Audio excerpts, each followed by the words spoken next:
ప్రత్యామ్నాయ సినిమా అనే ఒక భావనని ముందుకు తీసుకొస్తూ దానికి అంకితమైన నారాయణమూర్తి గారు వారి సినిమా ప్రజల్లోకి తీసుకెళ్లవలసిన బాధ్యత మనందరి మీద ఇది ఒక సామాజిక బాధ్యతగా భావించి థియేటర్లో ఉన్న వాళ్ళందరూ ఒక 40 నిమిషాలు ఓపికతో ఉండవాలని విజ్ఞప్తి చేస్తూ ఇప్పుడు ఈ వేదిక మీదకి యూనివర్సిటీ అనే ఈ చిత్ర నిర్మాత దర్శకుడు హీరో నారాయణమూర్తి గారిని గౌరవంగా ఆహ్వానిస్తున్నాను. అదేవిధంగా ఈ థియేటర్లో సినిమా చూడడానికి వచ్చిన ప్రముఖ ప్రజాకవి ఎమ్మెల్సీ గోరటి వెంకన్నను వేదిక మీదకి ఆహ్వానిస్తున్నాను. అదేవిధంగా తెలంగాణ జాతీయ గీత రచయిత అందశ్రీ గారిని వేదిక మీదకి ఆహ్వానిస్తున్నాను. ఎమ్మెల్సీ కవి దేశపతి సీనన్నను వేదిక మీదకి ఆహ్వానిస్తున్నాను. ఎమ్మెల్సీ అద్దంకి దయాకర్ అన్నను వేదిక మీదకి ఆహ్వానిస్తున్నాను. ప్రముఖ కవి రచయిత నందిని సిద్ధారెడ్డి గారిని వేదిక మీదకి ఆహ్వానిస్తున్నాను. పాశమి యాదగిరి అన్న జర్నలిస్ట్, సీనియర్ జర్నలిస్ట్ యాదగిరి అన్న. అదేవిధంగా ప్రకృతి ప్రజాకవి జయరాజ్ అన్నను ఆహ్వానిస్తున్నాను. అదేవిధంగా ప్రత్యామ్నాయ సినిమా ఉన్నట్టు ప్రత్యామ్నాయ మీడియా కూడా ఉంటుంది. ఆ ప్రత్యామ్నాయ మీడియాలో ఏకైక గొంతుగా ఉమెన్ గొంతుగా వినిపిస్తున్న చందు తులసిని వేదిక మీదకి ఆహ్వానిస్తున్నాను. ఉస్మానియా యూనివర్సిటీ నుంచి డాక్టర్ కొండ నాగేశ్వరరావు, డాక్టర్ ఆమంచి నాగేశ్వరరావు, డాక్టర్ వంశీ ముగ్గురిని వేదిక మీదకి రావాల్సిందిగా కోరుతున్నా. అదేవిధంగా విక్రమ్ గౌడ్ గారు, కుమారస్వామి గారు, సత్యనారాయణ గారు, విద్యార్థి సంఘాల నుంచి మూర్తి, వికాస్, ఉదయ్, బద్రి, శ్యామ్ అభిప్రాయాలను వ్యక్తం చేస్తారు. ఈ వేదిక మీద ఉన్న వాళ్ళు 50 సంవత్సరాల కాలంగా ఈ తెలుగు సమాజాన్ని వివిధ సందర్భాల్లో తమ రచన ద్వారా, తమ పాట ద్వారా, తమ గొంతు ద్వారా ప్రభావితం చేసి సమాజం ప్రగతిదాయకంగా మారడానికి నిత్యం ప్రయత్నం చేస్తున్న వాళ్ళు. ఇప్పటికీ వారు ఆ బాటలో ప్రయాణిస్తున్నారు. నారాయణమూర్తి గారి సినిమా చూడటం, 4 మాటలు చెప్పడం అంటే ఇది వైయక్తికమైన విషయం మాత్రమే కాదు, ఇది సామాజిక బాధ్యత. 50 ఏళ్లుగా తాను నమ్మిన సిద్ధాంతానికి, తాను నమ్మిన పద్ధతికి కట్టుబడి ఒక మనిషి నిలబడటం అనేది అది అపురూపమైన విషయం. అట్లాంటి అపురూపమైన మనుషుల్ని కాపాడుకోవటం అనేది మనందరి బాధ్యత. నారాయణమూర్తి గారిని కాపాడుకోవటం కాదు, ప్రత్యామ్నాయ సినిమా అనే ఒక భావనని కాపాడుకోవటం. రేపు భవిష్యత్తులో అలాంటి ఆలోచనతో ఎవరైనా వస్తే వారికి సమాజం అండగా ఉంది అనే ఒక ఆశ్వాసాన్ని ఇవ్వటం. కనుక ఆ నేపథ్యంలో వేదిక మీద ఇంతమంది ఉన్నారు. నారాయణమూర్తి గారు వ్యక్తిగతంగా నా మేరకు నేను ఎప్పుడు చెప్తూ ఉంటాను, వారి సమక్షంలో చెప్పడం అనేది అది కాస్త మోమాటంగా ఉండొచ్చు, కానీ సత్యం చెప్పడానికి మోమాటం అడ్డంకి రాకూడదు అనుకుంటాను నేను. మేము ఉద్యమాలకు రావడానికి మా జనరేషన్, నేను నారాయణమూర్తి గారి సినిమా, గద్దరన్న పాట, ఈ రెండింటిని చూసి విని మేము ఉద్యమాల్లోకి వచ్చాం. ఆ తర్వాత మా అధ్యయనం, ఆ తర్వాత మా ఆచరణ. కనుక అట్లా ఒక 30-40 ఏళ్ల కిందట ఒక తరాన్ని ప్రభావితం చేసిన వ్యక్తి ఇవాళ ప్రధానమైన ఒక సినిమాని తెలుగు సమాజం ముందుకు తీసుకొస్తున్నారు. ఈ సినిమా యూనివర్సిటీ అని పేరు పెట్టడం, పేపర్ లీకేజ్ అని అందులో భాగంగా టైటిల్ ఉండటం అంటే ఇవాల్టి నేపథ్యంలో 2 తెలుగు రాష్ట్రాలు మాత్రమే కాదు, భారతదేశంలోనే దేశవ్యాప్తంగా కొన్ని లక్షల మంది రాసే పరీక్ష పేపర్ లీక్ అయింది గత సంవత్సరం. మనం అందరం చూసాం. ఆ పరీక్ష రాసిన కొన్ని లక్షల మంది జీవితాలు, ఇంటర్మీడియట్ కంప్లీట్ చేసుకున్న బిడ్డల జీవితాలు దాగి ఉన్నాయి. వారి జీవితాలన్నీ ఏమయ్యాయి? కొన్ని వార్తలు మనకు బయటకు కనిపిస్తాయి, చాలా వార్తలు కనిపించవు. ఇలాంటి ఒక సామాజిక విషయాన్ని కళాత్మకంగా మలిచి సినిమా అనేది ఒక ప్రధానమైన మాధ్యమం కనుక, అది సమాజం మీద ఎక్కువ ప్రభావం వేస్తుంది కనుక, మనందరికీ తెలుసు వారి సినిమాలు ఎర్ర సైన్యం, అర్ధరాత్రి స్వాతంత్రం, అడవి దివిటీలు, ఒరే రిక్షా, చీమల దండు, ఎన్ని సినిమాలు చదువు గురించి చెప్పారు, ఉద్యమం గురించి చెప్పారు, ఆనాటి సమాజాన్ని విధ్వంసం చేస్తున్న మద్యపానానికి వ్యతిరేకం గురించి చెప్పారు. ప్రతి సందర్భంలో తన కళ్ళ ముందుకు వచ్చిన ప్రతి అంశాన్ని కళాత్మకంగా వ్యక్తం చేసి కోట్ల మంది ప్రజల్ని ప్రభావితం చేశారు. ఒకప్పుడు ఎద్దుల బండ్లు కట్టుకొని నారాయణమూర్తి గారి సినిమా చూడడం కోసం టౌన్ వరకు వెళ్ళేవారు. ఒక అచ్చంపేట, ఒక నాగర్ కర్నూలు, ఒక ఖమ్మం, ఒక కరీంనగర్, ఒక వరంగల్, ఒక నరసరావుపేట, ఒక గుంటూరు, ఇలా 2 తెలుగు రాష్ట్రాల్లో వారి సినిమా అలా చూశారు. మొత్తం సినిమా రంగాన్ని ట్రెండ్ సెట్ చేస్తారని అంటారు కదా, ట్రెండ్ సెట్ చేసేటటువంటి వాళ్ళు కొందరే ఉంటారు. తెలుగు సినిమా రంగంలోకి వారు మొదలుపెట్టిన తర్వాత పెద్ద పెద్ద హీరోలు, కృష్ణ గారు సూపర్ స్టార్, కానీ కృష్ణ గారు కూడా ఉద్యమం సినిమా, నక్సలైట్ సినిమా తీసే ఒక అనివార్యతని నారాయణమూర్తి గారు కల్పించారు. విజయశాంతి గారు సూపర్ స్టార్ అనే బిరుదు పొందిన విజయశాంతి గారు వారు నక్సలైట్ సినిమాలో పాత్రధారిగా మారే ఒక అనివార్యతని స్వయంగా వారి గురువు దాసన్ నారాయణరావు గారు, అద్భుతమైన సినిమాలు తీసిన దాసన్ నారాయణరావు గారు అనివార్యంగా ప్రజా ఉద్యమాలని కేంద్రంగా చేసుకునే సినిమా తీసేటట్లు మోహన్ బాబు గారు, ఇలా ఎంతమందిని చెప్పొచ్చు. అంటే ఒక ట్రెండ్ను ఆయన సెట్ చేసిన తర్వాత ఆ ట్రెండ్ను అనివార్యంగా అందరూ ఫాలో అయ్యేటట్లు చేశారు. అది వారి ప్రత్యేకత. అందుకే ఈ 50 సంవత్సరాల కాలం వారి నడక ఇలా కొనసాగింది. ఈ నడక ఎక్కువ రోజులు కొనసాగాలని కోరుకోవాలి మనం. వ్యాపారం కోసం సినిమా కాదు. చాలా ఆశ్చర్యపోయాం. మొన్న యూనివర్సిటీకి వచ్చారు ఆయన, మా వీసీ గారిని కలిశారు. ఈ సెట్ చినిగిపోయి ఉన్నది, కనీసం ఆ సెట్ చినిగిపోయి ఉన్నది అనే దాన్ని పట్టించుకోకుండా వందల మంది విద్యార్థులతో మాట్లాడారు, వీసీతో మాట్లాడారు. మా కొండ నాగేశ్వరరావు సివిల్ సర్వీస్ అకాడమీలో ఒక 500 మంది విద్యార్థులతో ఓరియంటేషన్ పెడితే ఆ 500 మంది విద్యార్థులతో ముచ్చటించారు. కనుక వారు, మాకు తెలుగులో ఒక పద్యం ఉంటుంది, భూమి మీద పడుకుంటాడా, రాళ్ల మీద పడుకుంటాడా, గడ్డిలో పడుకుంటాడా, రొట్టె తింటాడా, కందమూలాలు తింటాడా, ఇలా ఉన్న వాళ్ళే గొప్ప వాళ్ళు అవుతారు, గొప్ప గొప్ప భవనాల్లో నివసించిన వాళ్ళు గొప్ప వాళ్ళు కాదు అని ఆ పద్యం అర్థం. కనుక ప్రజలను నమ్ముకొని ప్రజల కోసమే పనిచేసిన ఒక అరుదైన ఈ కాలంలో చందు పొద్దున ఫోన్ చేసినప్పుడు అంటూ ఉంది, సార్ ఇలాంటి మనుషులు ఈ లోకంలో ఈరోజు ఉంటారా సార్, ఇలాంటి మనుషులు ఉంటారా అని అంటూ ఉంది. కనుక అలాంటి ఒక మనిషి ఇవాళ మన ముందు నడయాడుతున్నాడు. ఆయన నడయాడుతున్న కాలములో మనం జీవిస్తున్నందుకు, మనం ఉంటున్నందుకు ఇది మనకు ఒక సంతోషకరమైన విషయం.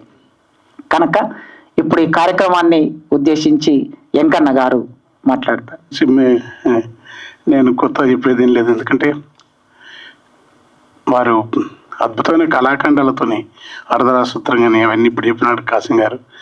అన్నిటికంటే ఆయన వ్యక్తిత్వం గొప్పది. ఈ సినిమా ఏంటంటే మిగతా సినిమా లేకలేదు, అది నాకు అంటే ఖచ్చితంగా కొత్త సబ్జెక్టు, దీన్ని ఒక కథా అంశం చేయటం, తర్వాత సినిమాగా తీయడం పెద్ద సంక్లిష్టమైన విషయం, అంత ఈజీ ఏం కాదు. ఎందుకంటే సబ్జెక్ట్ అంతా సాంకేతికమైనది, అకాడమిక్ ఉన్నది, తర్వాత రాజకీయ నాయకులతో సంబంధం అయింది. దీనంతా ఒక కళాత్మకంగా మనం చూస్తున్నది సేపు. రెండోది ఆర్ద్రత అనిపిస్తుంది అమ్మాయి విషయంలో కానీ, ఆ పిల్లుడు చనిపోయినప్పుడు కానీ, తర్వాత పాత్రలో ఆ ఎస్ఐ ఆ సిఐ వాడు ఎక్కడి నుంచి తెచ్చినాడు అని భలే ఉన్నాడు ఆయన. ఎవరు ఆర్టిస్ట్ నేను చూలే అతని యాక్షన్ సేమ్ పోలీసు లాగా. తర్వాత కృష్ణేశ్వరరావు గారు, తర్వాత అన్న నటన, వాటిని గురించి ఎందుకు చెప్తున్నట్టే తెలుగు సమాజం ఆయన ఇంతకాలం అట్లా తీస్తున్నందుకు ఆయనను ఒక్క సినిమా 2 సినిమాలు కాదు, ప్రజలు ఆదరిస్తూనే ఉంటారు, ఆదరించకుండా తీయరు. ఈ చాలా బాధాకరమైన విషయం. పిల్లలు ఇప్పుడున్నది ప్రతి ఇంట్లో ప్రతి ఇందులో ఉన్న వాళ్ళందరికీ ఈ సినిమా చూస్తున్న చెప్పు మన పిల్లలు, నా ఏజ్ వాళ్ళకైతే నాకంటే చిన్న ఏజ్లకైతే వాళ్ళ కొడుకులు వాళ్ళ బిడ్డలు యాదికొస్తారు. అది ఈ సినిమాకు సంబంధించి. ఎందుకంటే నిజంగా భవిష్యత్తు ఏంది, అమెరికా పంపలేరు, ఆడిపోతే వాడు ట్రంప్ వద్దంటాడు, ఇక్కడ ఉంటే లీకేజీలు, లేకపోతే ప్రైవేట్ కార్పొరేట్ విధానం, వైద్యం ఇంత దుర్మార్గంగా ఉంటే దేశం విపరీతంగా ఎదుగుతుంది, అదే అవుతుంది. ఆ దేశం కానీ రాష్ట్రం కానీ ఈ ప్రమాదాలు ఉన్నాయి. అభివృద్ధి లేదని కాదు, గతకాలం ఆ కరువు బీభత్సంతో స్వాతంత్రోద్యమం నాటికి కూడా మారలేదంటలేము. కానీ చాలా పాలకుడు చిత్తశుద్ధితో నిర్వర్తిస్తే చాలా చిన్న అంశాలు ఇవి.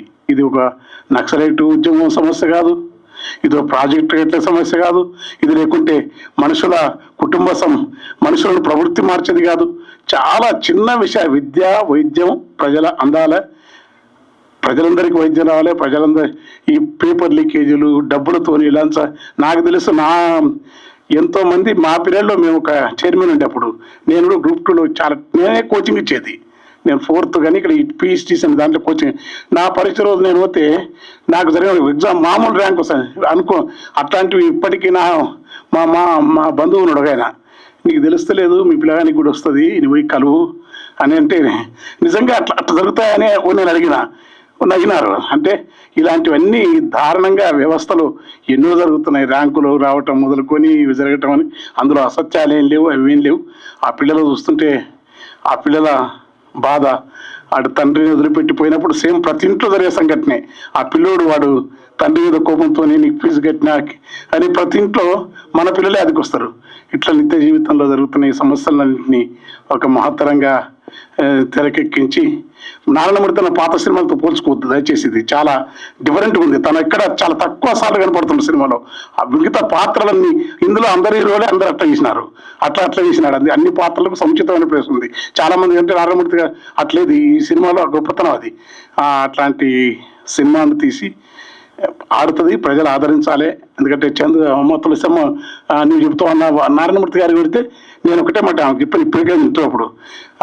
పర్సన్ ఆయన అనేక సమస్యలు నేను చూసినాను. అందరు తుఫాను బాధితులకు 1,50,000 ఇవ్వాలంటప్పుడు అందరికంటే ఎక్కువ పాడేది ఇచ్చినాడు. తర్వాత తుఫాను తర్వాత వాళ్ళ ఊర్లో అతిశయోక్తి చెప్తున్నాను, ఆయన తీయలేక కాదు, ఆయనకు సరికిలే కాదు.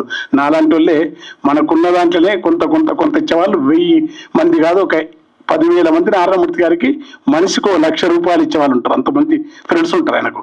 కానీ ఆయన ఆ ఊర్లో తనకున్న 2 కోట్లు పెట్టి ఒక హాస్పిటల్ కట్టించి మా ఊరు నాగేంద్ర జనార్దన్ రెడ్డి గారితో ప్రజలకు అంకితం చేసి దానికి తన పేరు కూడా పెట్టుకోలే ఆయన, వాళ్ళ తల్లిదండ్రుల పేరు కూడా పెట్టుకోలే. తర్వాత విచిత్రం ఏంటంటే అందరికంటే ముందే ఆ ఊర్లో ఆలయం వాళ్ళ నాన్నగారి కోరిక రామాలయం కూడా కట్టించినాడు, దానికి కూడా వాళ్ళ పేరు లేదు. అట్లాంటి వ్యక్తిత్వం అయినా తనకు కోరుకునేది కాదు. నడవటం కానీ జీవితం కానీ చాలా దగ్గరగా మమ్మల్ని ఆదరించిన మాలాంటి వాళ్ళకి చాలా సన్నిహితుడు, గౌరవనీయుడు. చాలా రాజకీయ అంశాలే కాదు, చాలా సబ్జెక్టు ఉంటుంది, ఏమి పట్టించుకున్నట్టు. కానీ అనేక అంశాల పట్ల సాధికారికమైన జ్ఞానం ఉండి తెలుగు సినిమా రంగంలో తనదైన గొప్ప ముద్ర వేసిన ప్రజానటుడు. విప్లవ భావాల పట్లతో కానీ మానవత్వంతో. అట్లా అనుకుంటే హింసను ఏం సపోర్ట్ చేయడాయన. ఏ వైపు నుంచి హింస ఉన్నా రాజ్య హింసను కానీ వ్యక్తిగతంగా ఏ హింసను కూడా ఇష్టపడే మనిషి కాదు. అలాంటి మనిషి ఈ వ్యవస్థలో ఉన్న అనివార్యంగా మనుషులు హింసకు ఎట్లా ప్రేరేపించబడతారు, ఎట్లా హింసలోకి వస్తారు, హింస రాజ్యం ఎంత క్రూరంగా ఉంటుంది.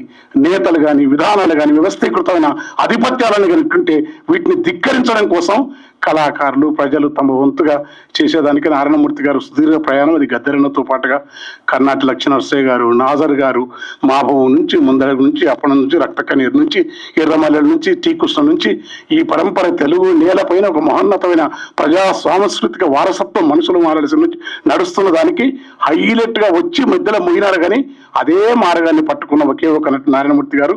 ఈ సినిమాను ప్రజలు ఆదరించాలి. నమస్కారం. సినిమా అందరం చూసినాం. నారాయణమూర్తి గారి నిబద్ధత అది 4 దశాబ్దాల పైనే. ఒక నటుడు లేదా ఒక నిర్మాత 4 దశాబ్దాల నుంచి ప్రజా చైతన్యం కోసం కట్టుబడి సినిమాలు తీస్తూ నిలబడడం అనేటువంటిది అది అతి గొప్ప విషయం. అది ఆ సినిమాలు ప్రజల్లోకి ఎంత సంచలనం తీసుకొచ్చాయి, ఎంత చైతన్యం తీసుకొచ్చాయి అనేది పక్కకు పెడితే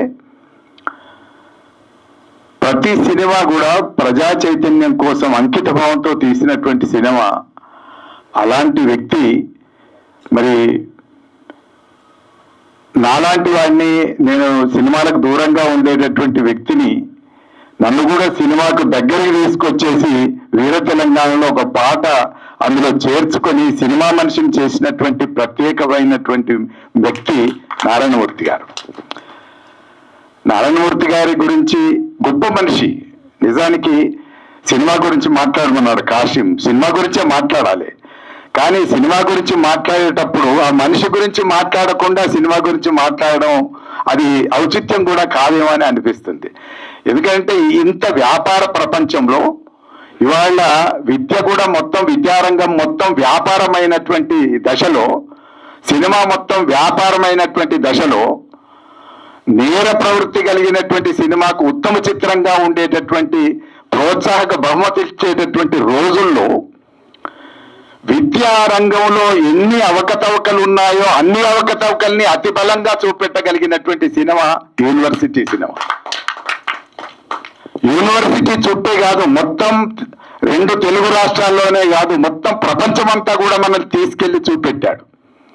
మనం సినిమాలో కూర్చున్నట్టు అనిపిస్తుంది కానీ ట్రంప్ దాకా వెళ్ళాడు. ఆ విధానాల దగ్గర నుంచి ఈ తెలుగు రాష్ట్రాల్లో ఉండేటటువంటి విద్యా విధానాల దాకా ఎన్ని సమస్యలు నిరుద్యోగుల చుట్టూ తిరుగుతున్నాయి, విద్యా వ్యవస్థ చుట్టూ తిరుగుతున్నాయి అని చాలా చైతన్యవంతంగా, ఆర్ద్రంగా, హృదయం పెట్టి ఆయన సినిమా తీశాడు. కాబట్టి ఆ సినిమాను మనమందరం తప్పనిసరిగా చూసి ప్రజల్లోకి తీసుకెళ్లాల్సినటువంటి బాధ్యత మనందరి మీద ఉన్నది. ఆయన ఎన్ని ఇతివృత్తాలు తీసుకున్నా ప్రతి ఇతివృత్తం వెనకాల ప్రజా చైతన్యం అనేదే ప్రధానమైనటువంటి లక్ష్యం. అలాంటి లక్ష్యంతో ఇవాళ నిరుద్యోగ సమస్య చాలా తీవ్రంగా ప్రపంచాన్ని బాధిస్తున్నటువంటి సమస్య. ఆ ప్రపంచాన్ని బాధించేటటువంటి, బాధ పెడుతూ వెంటాడుతున్నటువంటి నిరుద్యోగ సమస్యను చాలా జాగ్రత్తగా ఆ 2.5 గంటల లేదా 2.5 కూడా పూర్తిగా లేనట్టుంది, ఆ 2 గంటల నిడివిలో విద్యారంగంలోని లోపాలు, పేపర్ లీకేజ్, నిరుద్యోగ సమస్యను ప్రధానంగా చూపెడుతూ ఇవాళ నిరుద్యోగులు అందరూ ఏ రకమైనటువంటి చైతన్యంతో ఉండాలనో చెప్పేటటువంటి ఒక మంచి సినిమా తీసినందుకు నారాయణమూర్తి గారిని హృదయపూర్వకంగా నేను అభినందిస్తున్నాను. ఇవి మన సినిమాలు, ఇవి ప్రజల సినిమాలు, ఇవి కళాత్మకంగా ఎంత ఉన్నాయి. రాజమౌళి సినిమాలో ఇంకెవరు అట్లా పేర్లు పెట్టడం సరైనది కాకపోవచ్చు, కానీ కళా విలువలతో చెప్పబడుతున్నటువంటి సినిమాలు, అలాంటి సినిమాల కంటే కూడా ఈ సినిమా నాకు ఎందుకు గొప్పగా అనిపించిందంటే ఇది సమాజం కోసం తీసినటువంటి సినిమా, ఇది సమాజ చైతన్యాన్ని కోరుకున్న సినిమా, సామాజిక సమస్య చుట్టే మొత్తం తిప్పినటువంటి సినిమా. మనకు తెలిసినంత వరకు వ్యవస్థలో 2 రంగాలు చాలా కీలకమైనటువంటి రంగాలు. సినిమా ముగుస్తున్నప్పుడు వస్తున్నటువంటి నినాదం విద్యా వైద్య రంగం అనేటువంటిది మొత్తంగా సేవా రంగంగా ఉండాల్సినటువంటి ఒక అవసరం ఉంది అనే స్లోగన్తో ఈ సినిమా ముగిసింది. కాబట్టి విద్యారంగం, వైద్య రంగం, ఈ 2 రంగాలు వ్యాపారంగా మారిన ఇవాళ అవి తిరిగి సేవా రంగంలోకి తీసుకువెళ్ళేటటువంటి ప్రయత్నం చేయాలి అనేటువంటి ఒక మంచి సదాశయంతో నారాయణమూర్తి గారు సినిమా తీసినందుకు నేను హృదయపూర్వకంగా అభినందిస్తున్నాను. ఈ సినిమాను మనం అందరం చూడాలి, మనమందరం వీలైనంత వరకు ప్రజల్లోకి తీసుకెళ్ళాలి, అన్ని వర్గాలకు చేరువ చేయాలి. అన్ని వర్గాలు తప్పిపోతున్నటువంటి దశలో తిరిగి ఆ తప్పిపోయినటువంటి చైతన్యాన్ని మనుషుల్లో ప్రతిష్ఠించేటటువంటి సినిమా యూనివర్సిటీ సినిమా. నమస్తే. 5 ఏళ్ళ నుంచి తెలుసు. దాసనారాయణరావు గారి దగ్గరికి వచ్చేవాళ్ళు. నారాయణరావు గారు నేను రాజకీయాల గురించి క్రిటికల్గా మాట్లాడుకునేవారు, బంకర్ విమర్శించేవాడిని. అప్పటి నుంచి చూస్తున్నాం దగ్గర నుంచి. ఈ సినిమా చాలా అద్భుతమైన సినిమా. ప్రైవేటే కాదు, ప్రభుత్వాలు మొదటి నుంచి 2 రకాల ఎడ్యుకేషన్ సిస్టమ్ ఫాలో అవుతున్నాయి. Education for masses, education for classes. Public school గవర్నమెంట్దే, అది బాగా డబ్బులు ఉన్న కోసం. మామూలు గవర్నమెంట్ స్కూల్ ఎంత చెత్తగా ఉంటాయో తెలుసు. సినిమాలో అదే ఉంది. గవర్నమెంట్ స్కూళ్ళల్లో ఉండే కంపు, అమెరికాలో ఉండే ట్రంప్, రెండింటిని గురించి చెప్తున్నారు. కంపు, ట్రంప్ గురించి. యూనివర్సిటీలు కూడా అంతే. మామూలు ఉస్మానియా యూనివర్సిటీ, కాకతీయ యూనివర్సిటీ ఎట్లుంటుంది, ఢిల్లీలో సెంట్రల్ యూనివర్సిటీ ఎట్లుంటాయి, దానికి ఎంత డబ్బులు వస్తాయి యూజీసీ నుంచి, దీనికి ఎక్కడ వస్తాయి. స్కూల్ నుంచి యూనివర్సిటీస్ దాకా ప్రభుత్వమే మొదటి నుంచి education for masses, education for classes. Class అంటే డబ్బులు ఉన్నోళ్ళ కోసం, డబ్బులు ఉన్నోళ్ళ కోసం, డబ్బులు లేని కోసం ప్రభుత్వమే అనుసరిస్తున్నది. ఇప్పుడు ఆ ప్రభుత్వమే మొత్తం ప్రైవేట్ కంపెనీలు పనిచేసింది. విద్య ప్రైవేట్ అయింది, వైద్యం కూడా ప్రైవేట్ అయింది. ఇంకా విచిత్రం ఏంటంటే వైద్యం కూడా తీయాలి నెక్స్ట్. అంటే అది నిజంగా చెప్పాలి, అది చాలా భయంకరమైంది వైద్యం. ఇంకా విద్య కూడా భయంకరమైంది. మొత్తం చైనా పాలైంది. చైనా అంటే చైతన్య నారాయణ, రెండు మొత్తం నాశనం. డ్యూఓపలి అంటారు. మొనోపలి అంటే ఒక్కరి చేతిలో ఉంటుంది, డ్యూఓపలి అంటే ఇద్దరి చేతిలో ఉంటాయి. కోకోలా, పెప్సికోలా, ఇంకో దాన్ని రానియరు. డ్యూఓపలి అది భయంకరమైంది. వైద్యం కూడా అంతే.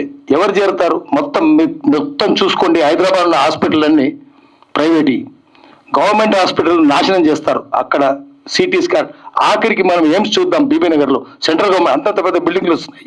అక్కడ సిటీ స్కాన్ లేదు, ఎక్స్రే లేదు, ఎంఆర్ఐ లేదు, ప్రైవేట్ బండి. 1000 మంది వస్తుంటారు, ఏముండదు. ఎందుకంటే వాళ్ళకు డబ్బులు అక్కడి నుంచి వస్తాయి.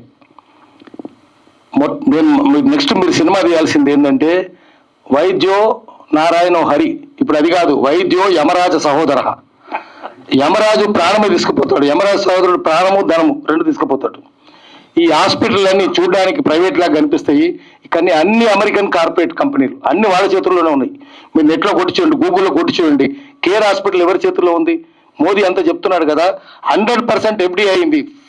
ఫారెన్ డైరెక్ట్ ఇన్వెస్ట్మెంట్ 100% డిఫెన్స్ లోను, హెల్త్ లోను, స్పేస్ లోను. దానివల్ల కేర్ హాస్పిటల్ ఒక పాకిస్తాన్ నేరస్తుని చేతుల్లోకి పోయింది. నెట్లో కూర్చోండి, Abraj group, care Abraj group, దాని ఓనర్ ఆరిఫ్ నక్వీ, వాడు కరాచీ వాడు. ఇంత చెప్తారు కదా వాళ్ళు. ఆ వాడెవడు? బిల్ గేట్స్ ఫౌండేషన్ ముంచి లండన్లో జైలుకు పోయిన ఆర్థిక నేరస్తుడు. వాళ్ళ చేతుల్లోకి హాస్పిటల్ పోతే, అన్ని హాస్పిటల్ అంతే, ఒక హాస్పిటల్ కాదు, ప్రైవేట్ వాళ్ళ చేతుల్లో, అమెరికన్ కార్పొరేట్ కంపెనీల చేతుల్లో ఉన్నాయి. విద్య వాళ్ళ చేతుల్లో ఉంది, వైద్యం వాళ్ళ చేతుల్లోనే ఉంది. ఇట్లా ఉంటే దేశం బాగుపడదు. కాబట్టి ఈ సినిమాను ముందుకు తీసుకొని పోవాలి, చెప్పాలి జనమందరికీ, ఉన్నది చెప్పాలి. అట్లా చెప్పే ధైర్యం, ఈ సినిమా తీయాలంటే ధైర్యం కావాలి, మామూలుగా ధైర్యం సరిపోదు. ఎందుకంటే నా అనుమానం ఏంటంటే శ్రీశ్రీ చెప్పినట్టు 2-4 అంటే జైలు నొల్లు తెరుస్తాయి, గుండ్రాలు విసురుతారు. మిమ్మల్ని వరవరరావు పక్కన, సాయిబాబా పక్కన పెడతారేమో చూసుకోండి. అంత భయంకరంగా ఉంది పరిస్థితి. కాబట్టి సినిమా తీయాలంటే ధైర్యం కావాలి. ధైర్యంగా తీసినందుకు నేను మనస్ఫూర్తిగా అభినందిస్తున్నా. మీరు నిజంగా విప్లవాల గురించి తీయడమే కాదు, ఉన్నది చెప్పడం, విప్లవాల గురించి చెప్పడం కంటే కూడా ధైర్యం. దానికి నేను మనస్ఫూర్తిగా అభినందిస్తున్నా. నమస్కారం. నమస్కారాలు. మీ అందరితో పాటు కూర్చోవడమే గొప్ప గౌరవంగా భావిస్తున్నాను. మహామహులంతా ఉన్నారు ఇక్కడ.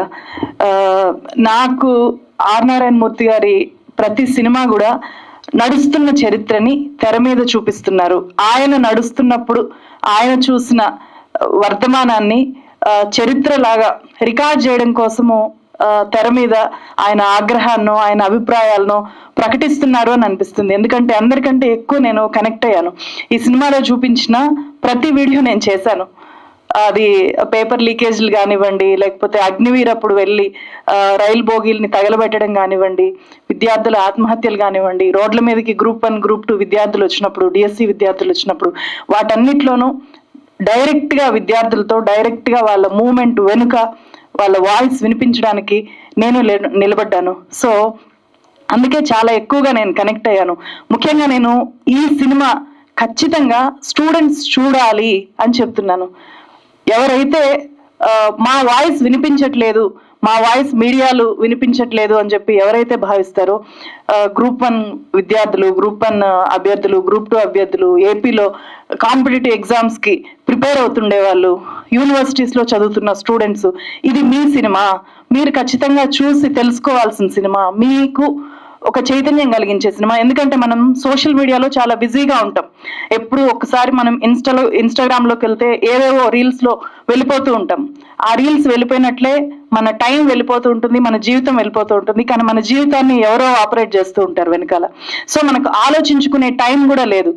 మన జీవితాలతో, మన భవిష్యత్తుతో ఎవరో మ్యానిపులేషన్స్ చేస్తూ ఉంటారు. వాటి మీద కమిట్మెంట్ తో స్పందించడానికి బలమైన ప్రభుత్వాలు కావాలి. ఆ ప్రభుత్వాలకి చాలా కమిట్మెంట్ కావాలి. సో ఆ కమిట్మెంట్ లేకపోవడమే సమస్య. మన దగ్గర డబ్బుల సమస్య కాదు అని రీసెంట్ గా నేను ఒక ఆకునూరు మురళి గారి ఒక పోడ్కాస్ట్ చేస్తే, మన దగ్గర విద్య ఇలా ఉండడానికి కారణము డబ్బులు లేకపోవడం కాదు. ఎందుకంటే మన స్కూల్స్ కంటే ఆఫ్ఘనిస్తాన్ స్కూల్స్ బాగుంటాయమ్మా అని చెప్తే నేను షాక్ తిన్నా. ఆఫ్ఘనిస్తాన్ స్కూల్స్ మన స్కూల్స్ కంటే బాగుండడం ఏంటి? మన విద్యా వ్యవస్థ కంటే చాలా ప్రపంచ దేశాల విద్యా వ్యవస్థలు అద్భుతంగా ఉండడం ఏంటి? అంటే ఇక్కడ మనకు డబ్బులు కొరత కాదు. మనకి ఎందుకు డబ్బులు కొరత? ఒక్కొక్క ఓటుకి 10,000 20,000 ఇచ్చి కొనే వ్యవస్థలో మనం ఉన్నప్పుడు, అంత మనం దోచిపెడుతున్నప్పుడు మనకి డబ్బులు కొరత కాదు, కమిట్మెంట్ కొరత. కమిట్మెంట్ లేని లీడర్స్ ని మనం ఎన్నుకోవడం మన ప్రధాన లోపం. సో ఈ సినిమా విషయానికి వస్తే ఇది ఒక అవేర్నెస్ కోసం తీసిన సినిమా. ఆ అవేర్నెస్ ఆయన ఇప్పుడు కాదు, ఆయన పీపుల్స్ వార్ మూవ్మెంట్ జరిగేటప్పుడు దానికి సంబంధించిన సినిమాలు తీశారు, తెలంగాణ మూవ్మెంట్ జరిగేటప్పుడు దానికి సంబంధించిన సినిమాలు తీశారు, ఢిల్లీలో నిర్భయ ఇన్సిడెంట్ జరిగినప్పుడు దాని పట్ల ఆయన వాయిస్ వినిపించారు. ఇప్పుడు గత 4-5 ఏళ్లుగా మన దేశంలో జరిగిన విద్యా వ్యవస్థ చుట్టూ చోటు చేసుకున్న అనేక పరిణామాలని మళ్ళీ మీరు గుర్తు చేసుకోండి, మీరు స్పందించండి. ఇది మన దేశాన్ని బాగు చేసుకునే ఒక టైం ఇది. సో ఇలా నాశనం అయిపోతుంది మన విద్యా వ్యవస్థ, మీరు అలర్ట్ అవ్వండి అని చెప్పి ఆయన ఒక బిగ్ స్క్రీన్ మీద గట్టిగా అరిచి చెప్తున్నారు నారాయణమూర్తి గారు. సో మనం మేల్కోవాలి, అందుకని చూడాలి అంటున్నాను. అంటే నారాయణమూర్తి గారి సినిమాలు ఏ పుష్ప లాగానో బాహుబలి లాగానో ఉండకపోవచ్చు, బట్ ఆయనకు ఉండే ప్యాషన్ ని, సినిమాని ప్రేమించే వాళ్ళు కూడా చూడండి. నారాయణమూర్తి గారు 50 ఏళ్ళుగా సినిమా తీస్తున్న వ్యక్తి ఎంత ప్యాషనేట్ గా నటిస్తున్నారు, సినిమాని ఎంత ప్రేమిస్తున్నారు, సమాజాన్ని ఎంత ప్రేమిస్తున్నారు అని మీరు తెలుసుకొని నేర్చుకోండి. సో చాలా బలమైన మాధ్యమంగా ఈరోజు సినిమా ఉన్నప్పుడు ఆ సినిమాని తన ఏకైక గొంతుతో ఆ పెద్ద మనిషి అంతగా అరిచి చెప్తున్నప్పుడు చాలా మంది దాని నుంచి ఒక ఇన్స్పిరేషన్ తీసుకోవడానికి ఈ సినిమా చూడండి అని చెప్తున్నాను. Thank you so much. ఈ సినిమా చూసిన తర్వాత కొన్ని అభిప్రాయాలు నేను పరిశీలించినంత వరకు అనేక మంది నారాయణమూర్తి గారి వ్యక్తిత్వం, వారి సినిమాల గురించి మాట్లాడారు. ఈ సినిమాలో ఉన్నటువంటి అంశాల గురించి మాట్లాడాల్సి వస్తే, ఈ సినిమా విద్యార్థులకి కనెక్ట్ అవుతూ ఉంది. ఎందుకు విద్యార్థులకు కనెక్ట్ అవుతుందంటే, ప్రజెంట్గా ప్రభుత్వ ఉద్యోగాల కోసం ప్రిపేర్ అవుతున్న విద్యార్థులు వారు అనుభవిస్తున్నటువంటి మానసికపరమైన సంఘర్షణని ఒకసారి కళ్ళకు కట్టినట్టుగా అనిపిస్తూ ఉంది. ఉస్మానియా యూనివర్సిటీలో సివిల్ సర్వీస్ అకాడమీకి డైరెక్టర్గా నేను ఉన్నాను. అక్కడ ఒక 500-600 మంది పిల్లలకు కోచింగ్ ఇస్తూ ఉంటాము ఫ్రీగా. అందరూ కూడా ఈ సినిమాలో ఉన్నటువంటి గ్రామీణ పేద బడుగు బలహీన వర్గాల పిల్లలే. వాళ్ళలో ఉన్నటువంటి ఒక మానసిక సంఘర్షణని తెర మీదకి ఎక్కిస్తే ఎలా ఉంటుంది అనేది ఈ సినిమా ద్వారా ఒకటి ప్రేక్షకులకు అర్థమవుతుంది. రెండోది, నాకు ఈ సినిమాలో నచ్చినటువంటి ప్రధానమైనటువంటి అంశం ఈ ఉన్నటువంటి తల్లిదండ్రుల యొక్క యాంగ్జైటీ. తల్లిదండ్రులు ఏ విధమైన యాంగ్జైటీగా ఉంటారు? 2 రకాల తల్లిదండ్రులు ఉంటారు. కొంతమంది తల్లిదండ్రులు పిల్లల్ని పదే పదే చదవమని చెప్పి ఆ చదువు ద్వారా, విజ్ఞానం ద్వారా వచ్చినటువంటి డబ్బుల ద్వారా సంతోషంగా ఉండొచ్చని కళ్ళగలిగిన తల్లిదండ్రులు, వాళ్ళ యొక్క ఇది ఎట్లా ఉంటుందనేది ఒకటి మనకి చిత్రం ద్వారా అర్థమవుతుంది. అదేవిధంగా మధ్యతరగతి వర్గం వాళ్ళకు ఉండేటటువంటి ఆశలు ఎట్లా ఉంటాయి. అక్కడ నారాయణమూర్తి గారి వేషంలో ఉన్నటువంటి పాత్రధారులు 2 జనరేషన్స్ ఎట్లా ఉన్నది, ఆ 2 జనరేషన్ తర్వాత ఇప్పుడున్నటువంటి ప్రజెంట్ జనరేషన్ ఎట్లా ఉన్నది అనేది మనకు అర్థమవుతూ ఉంటుంది. అంతేకాకుండా మాఫియా, ఇవాళ ఎడ్యుకేషన్ మాఫియా ఒకటి విద్యారంగంలో భారీ ఎత్తున పెద్ద ఎత్తున ఎడ్యుకేషన్ మాఫియా వస్తుంది. రియల్ ఎస్టేట్ మాఫియా లాగా ఎడ్యుకేషన్ మాఫియా ఎట్లా వస్తుంది, లిక్కర్ బిజినెస్ చేసే వాళ్ళు ఎడ్యుకేషన్లోకి ఎట్లా వస్తున్నారు అనేది కూడా ఈ సినిమాలో చాలా చక్కగా చూపించడం జరిగింది. మరీ ముఖ్యంగా చెప్పాలంటే ఐ కాంట్ బ్రీత్ అనేటటువంటి ఇది ప్రపంచం మొత్తాన్ని, ముఖ్యంగా 3వ ప్రపంచ దేశాలను మొత్తాన్ని కదిలించినటువంటి అంశం. ఒకటే ఒక నినాదం, ఒకటే ఒక లైన్, ఐ కాంట్ బ్రీత్ అనే లైన్, దాన్ని పాటగా మలవటం, అది ప్రజెంట్ జనరేషన్ కు అతుకునేటట్టుగా ఆ పాటను రాయటం కూడా చాలా అద్భుతమైనటువంటిది.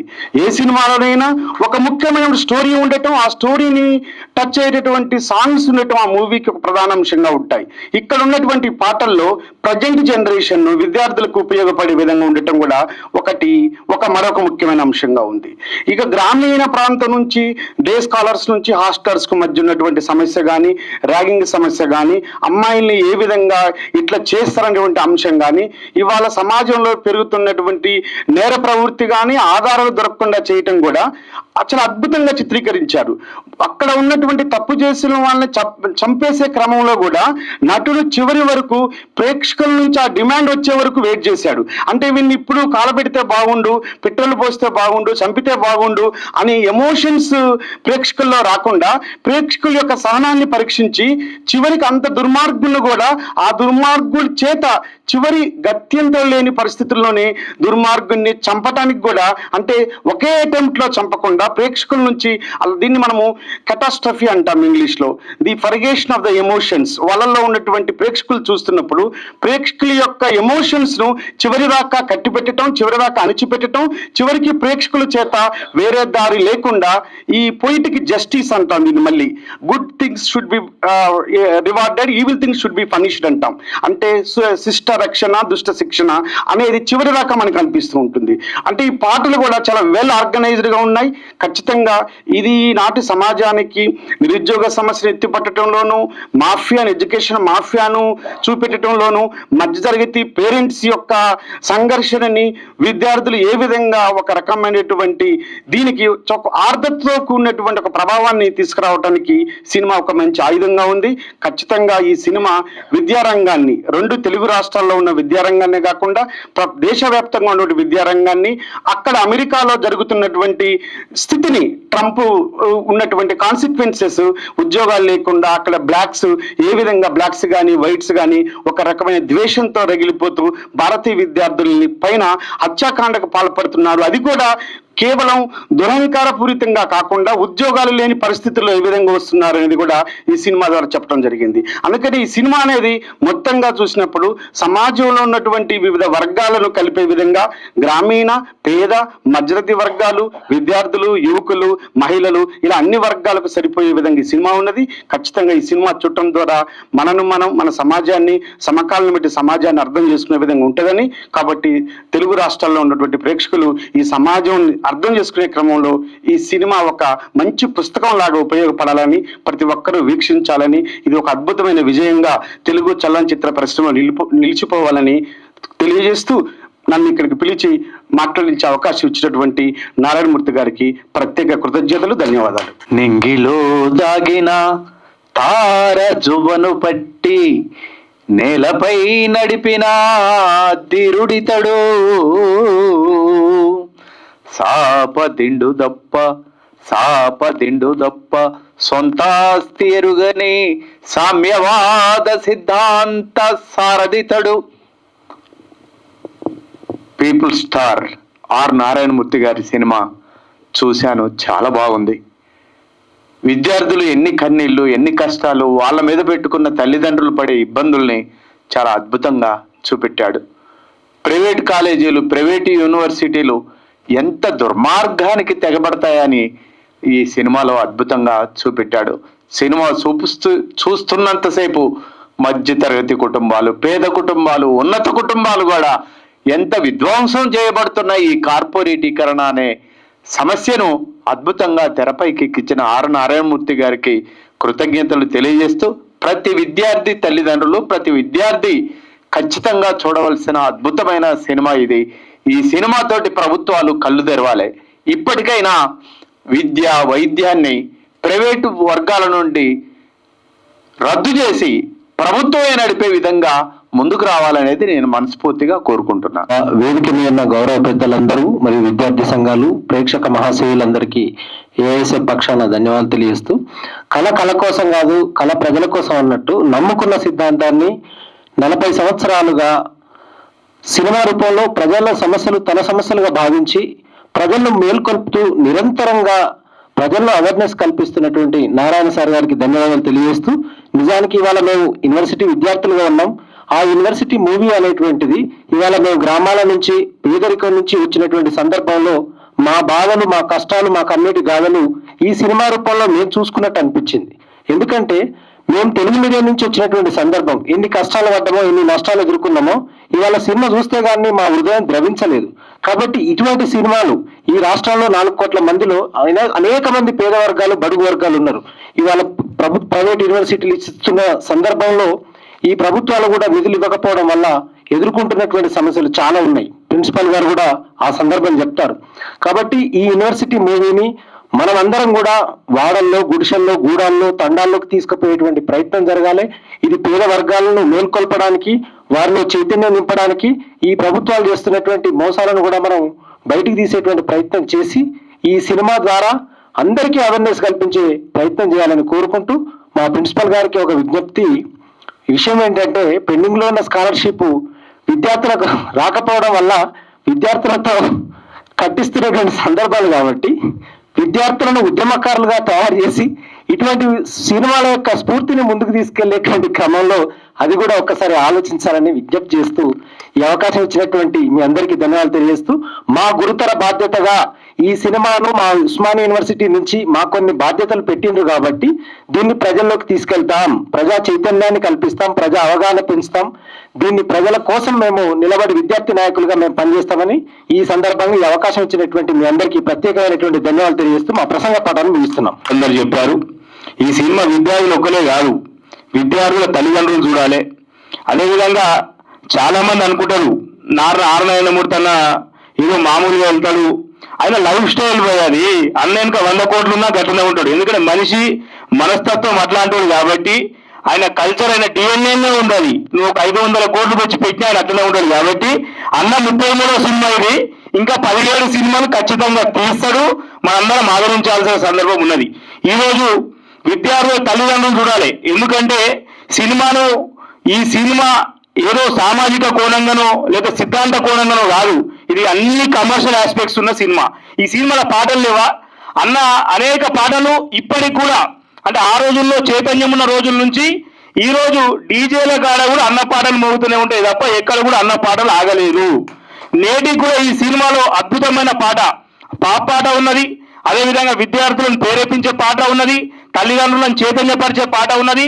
అదేవిధంగా గద్దరన్న పాడిన గొంతును, గద్దరన్న లేకున్నా గద్దరన్న గొంతును కూడా మళ్ళీ ఇదే సినిమాలు ఉన్నది కాబట్టి ప్రతి ఒక్క వర్గాలు ఈ సినిమాను చూడాల్సిన అవసరం ఉన్నది. ఇలా అందరు ఉన్నారు. ఇప్పుడు రామయ్య క్యారెక్టర్, రామయ్య చదువు రానప్పుడు ఒక కార్పొరేటర్ వచ్చేమో నీ పిల్లల్ని తెలుగు మీడియంలో చేయమన్నాడు. అదే రామయ్య చదువుకొని ఇంగ్లీష్ మీడియం పోయినాక ఆ కార్పొరేట్ కాలేజీని గల్లాబట్టి గుంజుకొచ్చి విద్యార్థులను చైతన్యపరిచే విధంగా చదువు విలువ ఉన్నది. అదేవిధంగా అర్జున్ పాత్రలో పోలీసు, ఒక మంచి పోలీసు ఉన్నాడు, ఒక దుర్మార్గ పోలీసులందరూ చూడాలి. సినిమా మీడియా ద్వారా విజ్ఞప్తి ఏంటంటే, మంచి పోలీసులకు భవిష్యత్తులో ఏ విధంగా మంచి జరుగుతుందో, చెడ్డ పోలీసులకు ఏ విధంగా చెడు జరుగుతుందో కూడా పోలీసు వర్గాలు చూడాలి, విద్యార్థి వర్గాలు చూడాలి, తల్లిదండ్రుల వర్గాలు చూడాలి. అదేవిధంగా కార్పొరేట్ యూనివర్సిటీలో చదివే పిల్లలు చూడాలి. అదేవిధంగా ఇంతకుముందు మా అన్న అన్నట్టు ఈ చైనా బ్యాచ్ లో ఎందుకు ర్యాంకులు వస్తున్నాయి, 10 ర్యాంకులు ఏంటంటే ఈ ముచ్చట్ని ఈ పేపర్లు కొనుక్కోపోవాలి, ఆ పొరలకి ఇవ్వాలి. కాబట్టి ఖచ్చితంగా ఈ సినిమాను రిలీజ్ రోజు ప్రతి ఒక్కరు చూసి ఆదరిస్తే ఖచ్చితంగా ఇంతకన్నా గొప్పగా మనం 50 రోజుల ఫంక్షన్ ని చేసుకోవాలని చెప్పి కోరుకుంటూ, అదేవిధంగా భవిష్యత్తులో నారాయణమూర్తి అన్న ఖచ్చితంగా చెప్తున్నా 50 సినిమాలు పూర్తి చేస్తాడు. ఆ 50వ సినిమా రోజు కూడా పెద్ద ఎత్తున నిజాం గ్రౌండ్ లో మనం సభ జరుపుకోవాలని చెప్పి కోరుకుంటూ ఈ సినిమాను చూడాల్సిన అవసరం ఉన్నది. ఎందుకంటే అన్న గురించి చెప్పొచ్చు 2 గంటలు కాదు, ఈరోజు రేపటి దాకా చెప్పిన అన్న గురించి చెప్పొచ్చు. కానీ మనకు ముఖ్యం ఈ సినిమా. మా కాసిం సార్ గారు చెప్పినట్టు ఈ సినిమాలో అన్ని ఆస్పెక్ట్స్ ఉన్నాయి, మంచి పాటలు ఉన్నాయి. నాగభూషణం లాంటి పాత్ర, ఇలాంటి పాత్ర ఒక విలన్ రోలు ఆయన చేసిన గొప్పగా నటించింది. ఇంతకుముందు మా అన్నగారు అన్నట్టు ప్రతి పాత్ర కూడా దీనికి ఒక మంచి ప్రయారిటీ ఉంది. కాబట్టి ప్రతి ఒక్కరు చూడాల్సిన సినిమా. ముఖ్యంగా కొత్త నటీనటులు ఎవరైతే సినిమా రంగాలకు రావాల్సిన అనుకుంటారో వాళ్ళు కూడా చూడాలి. ఎందుకంటే నటన అనేది మామూలు విషయం కాదు. ప్రతి ఒక్కరు ఈ తెలుగు రాష్ట్రాల్లో ఉన్న ప్రజలందరూ ఈ ఒక్క సినిమాను చూడండి. మీకు తెలుసో తెలియదో ఈ సినిమా రిలీజ్ రోజు ఖచ్చితంగా ఉన్న అగ్ర హీరోలందరూ కూడా ఈ సినిమాను చూస్తారు. ఎందుకంటే అనేక మార్లు సినిమా రంగంలో ఉన్న వారితోని మేము మాట్లాడే విషయంలో కూడా వాళ్ళు కూడా చెప్పారు, నారాయణమూర్తి అన్న సినిమా చూస్తామంటే నారాయణమూర్తి సినిమా అనగానే ఏదో ఒక రంగంలో పోవద్దు, అంత సినిమా అంతా చూసాము. లాస్ట్ లో అన్న ఇక్కడ గన్ను పట్టలేము అనుకున్నాం, కానీ ఆ కొరత కూడా మాకు తీర్చేసి గన్ను బట్టి ఈ దుష్టులను విముక్తి చేసినట్టే ఈ సినిమాను ఖచ్చితంగా విజయవంతం చేయాల్సిన బాధ్యత ప్రతి ఒక్కరిపైన ఉన్నది. ఈ సినిమా విజయవంతం అవుతుంది, ప్రజలలో గొప్పగా పోతుందని చెప్పి ఈ అవకాశం ఇచ్చిన పెద్దలందరికీ పేరు పైన ధన్యవాదాలు తెలియజేస్తున్నాను. ధన్యవాదాలు. సమయం తక్కువగా ఉంది, పైగా కూర్చున్న పెద్దలు, మాట్లాడే వాళ్ళు, విద్యార్థి సంఘాల నాయకులు, ప్రేక్షకులు కూడా same school of thought. So అందరం బాగుందనే అనుకుంటాం, ఎందుకంటే మనందరిది ఒకే ఆలోచన విధానం కాబట్టి. సో క్రిటికల్గా మాట్లాడాలనుకున్నప్పుడు కొంత భిన్నమైన ప్రేక్షకులు ఉంటే క్రిటికల్గా ఉంటుంది. బట్ ఇలాంటి ప్రోగ్రామ్స్ నేను మొదటిసారి అటెండ్ అవుతున్నా కాబట్టి క్రిటికల్గా అనాలిసిస్ కాకుండా, నేను యూనివర్సిటీలో పనిచేస్తున్నాను, యూనివర్సిటీలో విద్యార్థిగా ఉండి ఇప్పుడు టీచర్గా ఉన్నాను. 25 సంవత్సరాలు దాదాపుగా నేను, కాసిం సార్, కొండ నాగేశ్వర్ ఒకేసారి విద్యార్థులుగా ఎంటర్ అయి ఉన్నాం. మొత్తంగా నాకు అనిపించింది ఏంటంటే మా యూనివర్సిటీలో ఈ మధ్య కాలంలో ఒక 4-5 సంవత్సరాల నుంచి ఏం జరుగుతుందో అది పూర్తిగా రిఫ్లెక్ట్ అయింది సినిమాలో. సో అది డైరెక్ట్గా రిఫ్లెక్ట్ అయింది.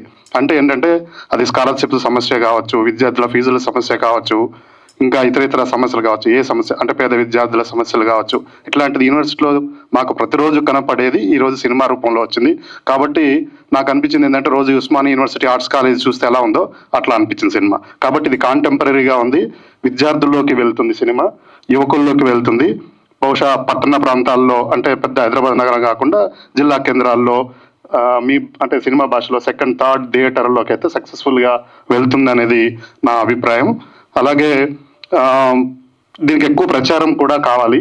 బహుశా అది మీరు ఎట్లా చేస్తారు అనేది మీకు సంబంధించిన వ్యవహారాలు తెలుసు కాబట్టి నేను మీ తరపున మీరు మాట్లాడేటప్పుడు చెప్తారు అనుకుంటాను. చెప్పకపోయినా కూడా ఇంతకుముందు ఉదయ్ చెప్పినట్టుగా ఇక్కడ ఉన్న వాళ్ళందరం అంటే నేను ఇంకా చాలా ఈ రైటింగ్లో మాట్లాడే దాంట్లో చాలా తక్కువ పబ్లిక్లో చేస్తాను. కానీ ఇక్కడ ఉన్న వాళ్ళందరూ సిద్ధారెడ్డి సార్ కానించి నా పక్కన ఉన్న వంశీ, కొండ నాగేశ్వర్ సీనియర్ నుంచి జూనియర్ వరకు ఒక పాజిటివ్ ప్రోగ్రెసివ్ థాట్స్తో ఉన్న వాళ్ళం. కాబట్టి మనందరం ముఖ్యంగా కాసిం అన్న కూడా ఒక బాధ్యత తీసుకొని రిలీజ్ రోజు లేదా రిలీజ్ అయిన తర్వాత మీరు చెప్పేదాన్ని బట్టి అందరం కూడా మాకున్న సోషల్ మీడియా అకౌంట్లో చందు గారు ఉన్నారు, ఒక కొద్ది ప్రోగ్రామ్ చేద్దాం. తద్వారా ఏమవుతుందంటే అది సార్ కూడా చేస్తే బాగుంటుంది అనేది నేను పర్సనల్గా తీసుకొని అడుగుతున్నా సిద్ధారెడ్డి సార్ గారి నుంచి. సో అన్న ఉన్నాడు దేశపతి శ్రీ అన్న, అందరం ఒక పద్యమో, ఒక పాఠమో, ఒక వ్యాసమో, ఒక బైటో చేసి ఈ సినిమాని విస్తృతంగా ప్రజల్లోకి పోయేటట్టు చేస్తే మన తీసుకొచ్చిన పర్పస్ నెరవేరుతుందని అనుకుంటున్నాను. కాబట్టి నేను మొదటిసారికి చాలా సంవత్సరాల క్రితం రాసిన మధ్యలో చిన్న కామెంట్స్ రాస్తూ ఉంటా ఫేస్బుక్లో. ఈసారి మాత్రం పర్సనల్గా తీసుకొని దీని మీద ఒక పారాగ్రాఫో 2 పారాగ్రాఫో ఎట్లా కాంటెంపరీ రిలవెంట్ సమాజానికి అనేది రాయటానికి తప్పకుండా ప్రయత్నం చేస్తాం. Thank you. సభకి కేంద్రమైన నారాయణమూర్తి గారు, మిగతా వేదిక మీద ఉన్న అందరికీ నమస్కారం. నిరాడంబరత, నిజాయితీ, నిబద్ధత, నిర్భీతి వీటికి ప్రతీక నారాయణమూర్తి గారు. రావిశాస్త్రి గారు ఒక మాట అంటారు, లోకంలో సగం మంది మంచివాళ్ళు, సగం మంది చెడ్డవాళ్ళు. సగం మంది మంచివాళ్ళు ఎందుకంటే చెడ్డవాళ్ళు అయ్యే అవకాశాలు రాక అంటాడు. అనేక అవకాశాలు ఊరిస్తున్నా ఒక అసిధారావ్రతంలాగా జీవితాన్ని సాగిస్తున్న వ్యక్తి నారాయణమూర్తి గారు. ఆయన ఎప్పుడో స్టార్డమ్ వచ్చింది ఆయనకి ఒక దశలో. ఆయన సినిమా కోట్లు వసూలు చేసింది, ఒరే రిక్షా లాంటి సినిమా. ఆయన కనుక తన పంథా మార్చుకొని ఉంటే ఆయన ఒక చాలా కోట్లు ఆర్జించినటువంటి నటుడు అయి ఉండేవాడు. అనేక మంది నటుల్లో ఆయన కూడా ఉండేవాడు. కానీ ఆయన సినిమాని ఎప్పుడు కూడా ఒక వినోద సాధనంగా చూడలేదు, ఒక విప్లవ సాధనంగా చూశాడు. ఆయన ఒక సామాజిక పరివర్తనకి సాధనంగా సినిమాని చూశాడు. కళామూల్యాలు కూడా కొద్దిసేపు పక్కన. ఆయన ఆ కళా విలువలు అన్నదాన్ని కూడా అంతగా ఆరాధించే వ్యక్తి కాదు, వస్తువే ముఖ్యం ఆయనకి. ఒక వస్తువుని ఎజెండాకి పెట్టాలి, ఒక విషయాన్ని ఎజెండా మీదకి తీసుకురావాలి, చర్చకు పెట్టాలి, బలంగా చర్చకు పెట్టాలి అని చెప్పి తెలుగు నేల మీద ఎగిసి పడిన అన్ని ఉద్యమాల మీద ఆయన సినిమాలు తీశారు. ఏది ఆయన వదిలిపెట్టలేదు. మామూలుగా రోజు మనందరం పేపర్ చదువుతాం, ఆ వార్త చదువుతాం, కాసేపు ఏదో మదన పడతాం, వదిలేస్తాం. కానీ ఆయన అక్కడితో ఊరుకోడు. అక్కడ ఆయనను ఎవరో పోలీస్ చోకౌట్ చేసినట్టు ఉంటుంది అనమాట. ఎరిక్ గార్నర్ని, ఆఫ్రో అమెరికన్ని అమెరికాలో ఎట్లా చోకౌట్ చేశాడో అట్లా ప్రతిరోజు పేపర్ చదవగానే ఎవరో చోకౌట్ చేస్తూ ఐ కాంట్ బ్రీత్ అంటారు నారాయణమూర్తి గారు. ఆ బ్రీత్లెస్ సమయం, ఆ ఘర్షణ, ఆ ఆవేదన ఒక సినిమా అవుతుంది. ఇది కూడా అట్లాంటి సినిమానే. ఈ వ్యవస్థలో ఊపిరాడక ఊపిరి వదులుతున్నటువంటి ఓ అభాగ్య జీవులు, విద్యార్థులు, ఉద్యోగార్థులు, బలహీనులు, పేదవాళ్ళు, విద్య పట్ల ఎంతో గౌరవం కలిగిన వాళ్ళు. ఆ మొట్టమొదటి పాటలో మొదటి గురువు అమ్మ, మలి గురువు నాన్న, మాకు ఈ విలువలన్నీ చెప్పినటువంటి గురువు, చాలా లేత హృదయాలతో, చాలా గొప్ప ఆరాధనా భావంతో విద్య గురించి మాట్లాడిన విద్యార్థులే సామాజిక వాస్తవికత వాళ్ళ జీవితంలోకి వచ్చిన తర్వాత, అమ్మ మేము ఈ వ్యవస్థలో ఉండలేకపోతున్నాం, మేము ఈ చదువులు చదవలేకపోతున్నాం, ఉద్యోగాలు సాధించలేకపోతున్నాం, అమ్మ ఈ లోకంలో మేము మనుగడ సాగించలేకపోతున్నాను, ఒక్కొక్క బిడ్డడు రాలిపోతున్న దృశ్యాల్ని ఆయన సినిమాలో చూపిస్తూ పోయినాడు. ఆ సినిమా చూస్తున్నంతసేపు మనకు కూడా ఊపిరాడదు. ఆ ఊపిరాడని తనాన్ని, వ్యవస్థలో ఊపిరాడని తనాన్ని చూపించేటువంటి ప్రయత్నం చేశాడు. నిజంగా కూడా ఇవాళ విద్యలో 2 లోకాలు ఏర్పడ్డాయి. ఇంతకుముందు యాదగిరి సార్ చెప్పినప్పుడు కృష్ణకుమార్ గారు కూడా పుస్తకాలలో కూడా చదివినాం. 2 ప్రపంచాలు ఏర్పడ్డాయి. పేదల విద్య వేరు, డబ్బున్న వాళ్ళ విద్య వేరు. ఒకప్పుడు అందరం ఒక క్లాస్ రూమ్లో ఉండడం వల్ల ఒకరి జీవితం ఒకరికి అర్థమయ్యేది, ఒక గౌరవం ఉండేది. పేదరికం పట్ల ధనికులకు కూడా ఏదో సానుభూతి ఏర్పడేది, వాళ్ళ ధనం పట్ల వీళ్ళకు గౌరవం ఏర్పడేది. ఇవాళ అదేమి లేకుండా 2గా చీలిపోయి ఒక కోజీ వాతావరణంలో ఏసీ బస్సులలో వెళ్ళి పెద్ద పెద్ద స్కూళ్ళల్లో చదువుకుంటున్నాడు. పోనీ ఆ కార్పొరేట్ స్కూళ్ళలో చదువుతున్న పిల్లల పరిస్థితి అయినా బాగుంటుందంటే వాళ్ళకి ఆటలు లేవు, పాటలు లేవు. విద్య అంటే ఓ తల్లి బుదగరిచ్చినట్టు ఉండాలి, ఒక తాత కథ చెప్పినట్టు ఉండాలి, దగ్గర తీసుకున్నట్టు ఉండాలి. కానీ ఏదో జంతువు తరుముతున్నట్టుంది, ఒక కుక్కనో తోడేలో వెనకబడి తరుముతున్నట్టుగా విద్య తయారైంది. ఒక అగ్ని సరస్సులో పిల్లలను బారేసి ఈతలు కొట్టండి, ర్యాంకులు మీరు ఫస్ట్ రావాలి అని చెప్పి, అందుకని ఆ తల్లిదండ్రుల గొంతెమ్మ కోరికల దగ్గర నుంచి మొదలు పెడితే, ఆ కొండంత బరువుని పిల్లల మీద మోపడం దగ్గర నుంచి మొదలు పెడితే, మొత్తం విద్యారంగంలో ఉన్నటువంటి ఈ విషపూరితమైనటువంటి విషయాలన్నింటినీ కూడా, లాభాపేక్ష కోసం జరుగుతున్నటువంటి దుర్మార్గాలన్నింటినీ కూడా, విద్య అనే ఒక పవిత్రమైన విషయం చుట్టూ ఆ కమ్ముకున్న విషపు నీడలు, నీలి నీడలు అన్నింటినీ కూడా ఆ కోణాల నుంచి ఆయన పట్టుకునేటువంటి ప్రయత్నం చేశాడు. కనుక ఇప్పుడు ఏ ఘటన జరిగినా, ఏ విషయం చర్చకు వచ్చినా నారాయణమూర్తి గారు సినిమా తీస్తున్నారు. ఆయన బాధ్యత నెరవేరుస్తున్నారు. ఓ కవి అయితే కవిత రాస్తాడు, ఓ పాటగాడైతే పాట రాస్తాడు, ఉపన్యాసం చెప్పే దగ్గర ఉపన్యాసం చెప్తాం. కానీ నారాయణమూర్తి గారు ఆర్థికంగా నష్టపోయినా సరే, అప్పులైనా సరే ఖర్చు పెట్టి ఆయన ఒక సినిమా తీస్తున్నారు. నిజంగా ఆయన నిబద్ధతకి మాత్రం ఎవరమైనా కానీ అసలు యావత్ సమాజం కృతజ్ఞులై ఉండాలి ఆయన పట్ల. అటువంటి ఒక అరుదైన చరిత్రని సొంతం చేసుకున్నారు, అరుదైన సినిమాల్ని నిర్మిస్తున్నారు. ఈ సినిమా ద్వారా కూడా విద్యారంగంలోని మాలిన్యాన్ని ఆయన చాలా బలంగా చర్చకు పెట్టారు. ఈ సినిమా ద్వారా ఆ చర్చ మరింత బలోపేతం కావాలని, ప్రభుత్వ విద్య బలపడాలి, సరే ప్రైవేట్ విద్య రద్దు అవుతుందా లేదా అనేది వేరే విషయం, కానీ ప్రభుత్వ విద్య బలోపేతం కావడానికి కావలసినటువంటి ఒక బీజాలని, ఆలోచన బీజాలని ఆయన చల్లారు. అవి పుష్పించాలి, ఫలించాలని కోరుకుంటారు. అందరూ అన్నీ చెప్పారు, బాగుంది. నారాయణమూర్తి గారు తీసిన సినిమా గనక నిజంగా ప్రజల్లోకి వెళ్ళాలి, ఆయనకి మంచిగా సార్థకత కావాలంటే 2 నిర్ణయాలు తీసుకోవాలి. ఒకటి ప్రభుత్వాలు, 2 మీడియా. ఈ 2 కలిస్తే ఆయన సినిమా ప్రజల్లోకి వెళ్ళడానికి. ఎందుకు ఈ ఉదాహరణ చెప్తున్నానంటే, గత 112 ఎపిసోడ్లుగా ప్రైమ్ 9 న్యూస్ పొలిటికల్ అడ్వైజర్గా నేను ఎడ్యుకేషన్ గురించి ఏ సినిమా అయితే తీశారో నారాయణమూర్తి గారు, దాని గురించి హాస్టల్స్ కానీ, ర్యాంకులు కానీ, ఫీజు గురించి కానీ, విద్యా హక్కు చట్టం, ఈ తెలంగాణ గడ్డ మీద నీళ్లు, నిధులు, నియామకాల కోసం ఉద్యమాలు చేసి ఏదైతే రాష్ట్రాన్ని సాధించామో, విద్యా హక్కు చట్టాన్ని సాధించి నారాయణమూర్తి గారు సినిమాకి నిజంగా మనం అంకితం ఇస్తే, తెలుగు రాష్ట్రాలలో ప్రపంచవ్యాప్తంగా కాదు భారతదేశ వ్యాప్తంగా ఉన్న ఈ ప్రక్షాళన జరగాలి. ఈ సినిమా నిజంగా ప్రజల్లోకి వెళ్ళాలంటే పేరెంట్స్ మైండ్ సెట్ మారడంతో పాటు ప్రభుత్వాల బాధ్యత ఏంటంటే, ఫీజు విద్యా చట్టాన్ని ఏదైతే ఉందో, ఫీజు రెగ్యులేటరీని తీసుకొస్తే ఎల్కేజీ నుంచి పీజీ వరకు, ఆ రోజునే ఈ సినిమాకి నిజంగా మనం అందరం చేయూతనిచ్చిన వాళ్ళు అవుతాం. నిజంగా పేరెంట్స్ అందరూ కూడా ఒక మాయలో ఉన్నారు. అక్కడ ఒక క్యారెక్టర్ లో కూడా చెప్పారు, పేరెంట్స్ మైండ్ సెట్ మారినంత కాలం నారాయణమూర్తి గారు కాదు, ప్రభుత్వాలు మారినా కూడా సమాజంలో మార్పు రాదు. సమాజ హితం కోసం ఆయన జీవితాన్ని త్యాగం చేశారు. కానీ ఈ ఏజ్ లో ఏదైతే ఇప్పుడు ఒక 20 సంవత్సరాల నుంచి కార్పొరేట్ విద్య అని మనం మాట్లాడుతున్నాం, ఆయన పేర్లు చెప్పకపోయినా సమాజంలో అర్థం చేసుకునే విధంగా సినిమా తీశారు. ఆ సినిమానే నేను 102 ఎపిసోడ్లు నేనే ఒక పొలిటికల్ అడ్వైజర్ గా మేధావులతోటి, విద్యావేత్తలతోటి, ప్రొఫెసర్లతోటి, విద్యార్థి సంఘ నాయకులతోటి, సాక్షాత్ ఆయన కూడా రోజు నా డిబేట్కి వచ్చి కూర్చున్నారు స్టూడియోలో నేను చేస్తుంటే. నిజంగా ఆ రోజు కళ్ళంపడి నీళ్లు వచ్చాయి. ఏదైతే సమాజంలో మార్పు రావాలని మేము చేస్తున్నామో ప్రైమ్ న్యూస్ ఛానల్లో, మీడియా మిత్రులు ఇక్కడ ఉన్న వాళ్ళందరికీ, మీడియా మేనేజ్మెంట్కి రిక్వెస్ట్ చేస్తున్నాం, మనం కొద్దో గొప్ప యాడ్ల కోసమో బిజినెస్ కోసం కాకుండా నారాయణమూర్తి గారి సినిమాలు ఏవైతే సన్నివేశాలు ఉన్నాయో దాన్ని గనక మనం చూపించగలిగితే మొదటి అడుగు సమాజంలో మీడియా వేస్తుంది. అది మనం బాధ్యతగా తీసుకోవాలి. ఆ రోజున ప్రభుత్వాలు దిగొస్తాయి. ప్రభుత్వ అధినేతలు కూడా ఈ రోజున విద్యా హక్కు చట్టాన్ని తెలుగు రాష్ట్రాల్లో అమలుపరిచి ఫీజు నియంత్రణ తీసుకొస్తే ఈ సినిమా సూపర్ డూపర్ హిట్ అయినంత సమాజంలోకి వెళుతుందని నేను గట్టిగా నమ్ముతున్నాను. మరొకసారి వేదిక మీద ఉన్న పెద్దలందరికీ ధన్యవాదాలు తెలియజేస్తూ థ్యాంక్ యూ, నమస్కారం. Good evening, friends, respected dignitaries on the dais and off the dais, and I express my gratitudes to the media friends for being here for a long time. I think I'm the youngest one on this space. It's bit కొంచెం భయంకరంగా ఉన్నది, ఎందుకంటే నేను చాలా పెద్దవాళ్ళతో ఎప్పుడు space share చేసుకోలేదు, ఇదే మొదటిసారి.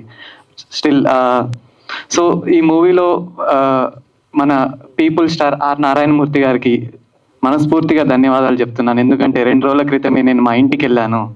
మా నాన్న ఆ న్యూస్లో చూసి మా అమ్మని అడుగుతున్నాడట ఏమన్నా అప్లై చేసిండా ఏమన్నా జాబ్స్ కానీ. నేనేమో పెద్ద ఇప్పుడు ఎంఏ చేస్తున్నాను, తర్వాత పిహెచ్డి చేస్తాను. అమ్మ ఇంకా కనీసం ఇంకా 5-6 సంవత్సరాలు పడుతుంది నేను జాబ్లోకి రావాలని. అంటే పిహెచ్డి వరకు ఉందని నాకు అట్లెట్లయితుంది, అన్నీ పడతాను, ఇప్పటికీ ఉద్యోగాలు అన్నీ అయిపోతాయని మా నాన్న మా అమ్మతో అంటున్నాడట. అంతేం లేదమ్మా, పిహెచ్డి వరకు అయితే నేను చేస్తా అని ఒకటి మాట అయితే ఇచ్చొచ్చాను. సో ఈ మూవీలో ఇంకోటి మొదటగా ఇంగ్లీష్ మీద ఇచ్చేది. ఇంగ్లీష్ ఒక పెద్ద కుట్ర, ఈ బడుగు బలహీన వర్గాలకు అందకుండా జరిగేది ఒక పెద్ద కుట్ర ఇంగ్లీష్. సావిత్రిబాయి పూలే అంటది, break the shackles of caste by learning English అని అంటది.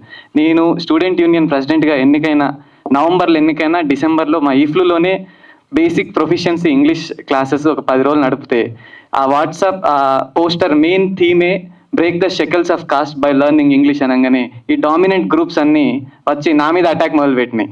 ఈయన రాగానే సావిత్రిబాయి పూలే ఈ ఇంగ్లీష్తోని ఎట్లా కాస్ట్ని ఎట్లా షెకల్స్ బ్రేక్ చేస్తాం అంటే, యూ కేమ్ హియర్, మీరు అందరు ఇక్కడ వరకు వచ్చిర్రు ఎందుకంటే మీకు ఇంగ్లీష్ వచ్చి కాబట్టి వచ్చిర్రు. నాలాంటి ప్రజలు, మాలాంటి వాళ్ళు ఇంగ్లీష్ రాకుండా ఈ యూనివర్సిటీ స్పేసెస్ కూడా రాలేదు కాబట్టి మేము ఇక్కడికి వచ్చి ఇంగ్లీష్ నేర్చుకొని మళ్ళీ మా తండాలకు వెళ్ళి మళ్ళీ మేము ఇంగ్లీష్ నేర్పియాలి. ఇంకోటి, సో సావిత్రిబాయి పూలే అన్నారు, అంబేద్కర్ కూడా అదే అన్నారు, ఇంగ్లీష్తోనే ఏదైనా చేయగలుగుతామని అన్నారు. So let us all learn English and let us all break the shackles of caste by learning English. ఇంకోటి, ఈ మూవీలో ఐ కాంట్ బ్రీత్ అన్నారు లాస్ట్కి మళ్ళీ నారాయణమూర్తి సార్ గారు ఒక డైలాగ్, షీ కెన్ బ్రీత్ అని అన్నారు. That dialogue, she can breathe only if she is educated. చదువుతోనే మనం ఏమన్నా చేయగలుగుతాం, చదువు లేకుండా ఏం చేయలేం. సో జార్జ్ ఫ్లాయిడ్ని మోకాల మీద ఆ పోలీసు ఇక్కడ మోకాలు పెట్టినప్పుడు ఐ కాంట్ బ్రీత్ అని అన్నాడు. సేమ్ మనం కూడా, if the same system continuous, we can't get education, we can't live, we can't breathe, but we will resist and we'll get education and we will live and we will breathe. Only through resisting, but not without resisting, we can't do anything. Let us fight, ఎందుకంటే ఈ మూవీలో చెప్పేశారు paper leakage. ఇంత దూరం వచ్చి ఇంత పొద్దుటి నుంచి సాయంత్రం వరకు కష్టపడి చదివినా కానీ లాస్ట్కి ఏం చేస్తున్నంటే పేపర్ లీకేజ్ ద్వారా మన కష్టాన్ని ఒకరికి అమ్మేస్తున్నారు, ఇది చేసేస్తున్నారు. కాబట్టి మన అందరం కలిసి ఈ మూవీ మనలాంటి విద్యార్థుల మీద ఉంది కాబట్టి మనం ఈ మూవీని మళ్ళీ మన పీపుల్ స్టార్ అయిన మళ్ళీ మన ప్రజలలోకి తీసుకెళ్ళాలి, మన ఊర్లలోకి తీసుకెళ్ళాలి. దానికి మీరందరూ సహకరించాలి, మీడియా మిత్రులు సహకరించాలి. అట్లనే ప్రభుత్వం కూడా దీనికి ఏమన్నా ట్యాక్స్ ఫ్రీస్ ఏమైనా ఉంటే కూడా ఇచ్చాలని రిడమ్షన్ కూడా ఇవ్వాలని అనుకుంటున్నాను, కోరుకుంటూ డిమాండ్ చేస్తాను. Thank you so much. Thank you. సభాధ్యక్షులు కాసిం అన్న, చాలామంది పెద్దలు, సిస్టర్స్ ఉన్నారు, అందరికీ కూడా నా నమస్సుమాంజళ్ళు. ఈ సినిమా చూసిన తర్వాత ఒక సుప్రసిద్ధ మహానుభావుడు, హాలీవుడ్ డైరెక్టర్ హిచ్కాక్ సినిమా కావలసినటువంటి 3 లక్షణాలు ఉండాలంటాడు compulsory. Number 1 story, number 2 story, number 3 story. 3 కావాలంటాడు. ఆ 3 ఒకటే. ఇది చూసిన తర్వాత ఈ స్టోరీ అంతా కూడా ఈ 5-6 సంవత్సరాల్లో మనం చూస్తున్నటువంటి సమకాలీన పరిస్థితులు అన్నిటినీ కూడా గ్రంథాలయ రాయొచ్చు, సినిమాలే చేయొచ్చు, వీడియోలే చేయొచ్చు, ఏమైనా చేయొచ్చు, యూట్యూబ్స్ చేయొచ్చు, ఎన్ని చేయొచ్చు.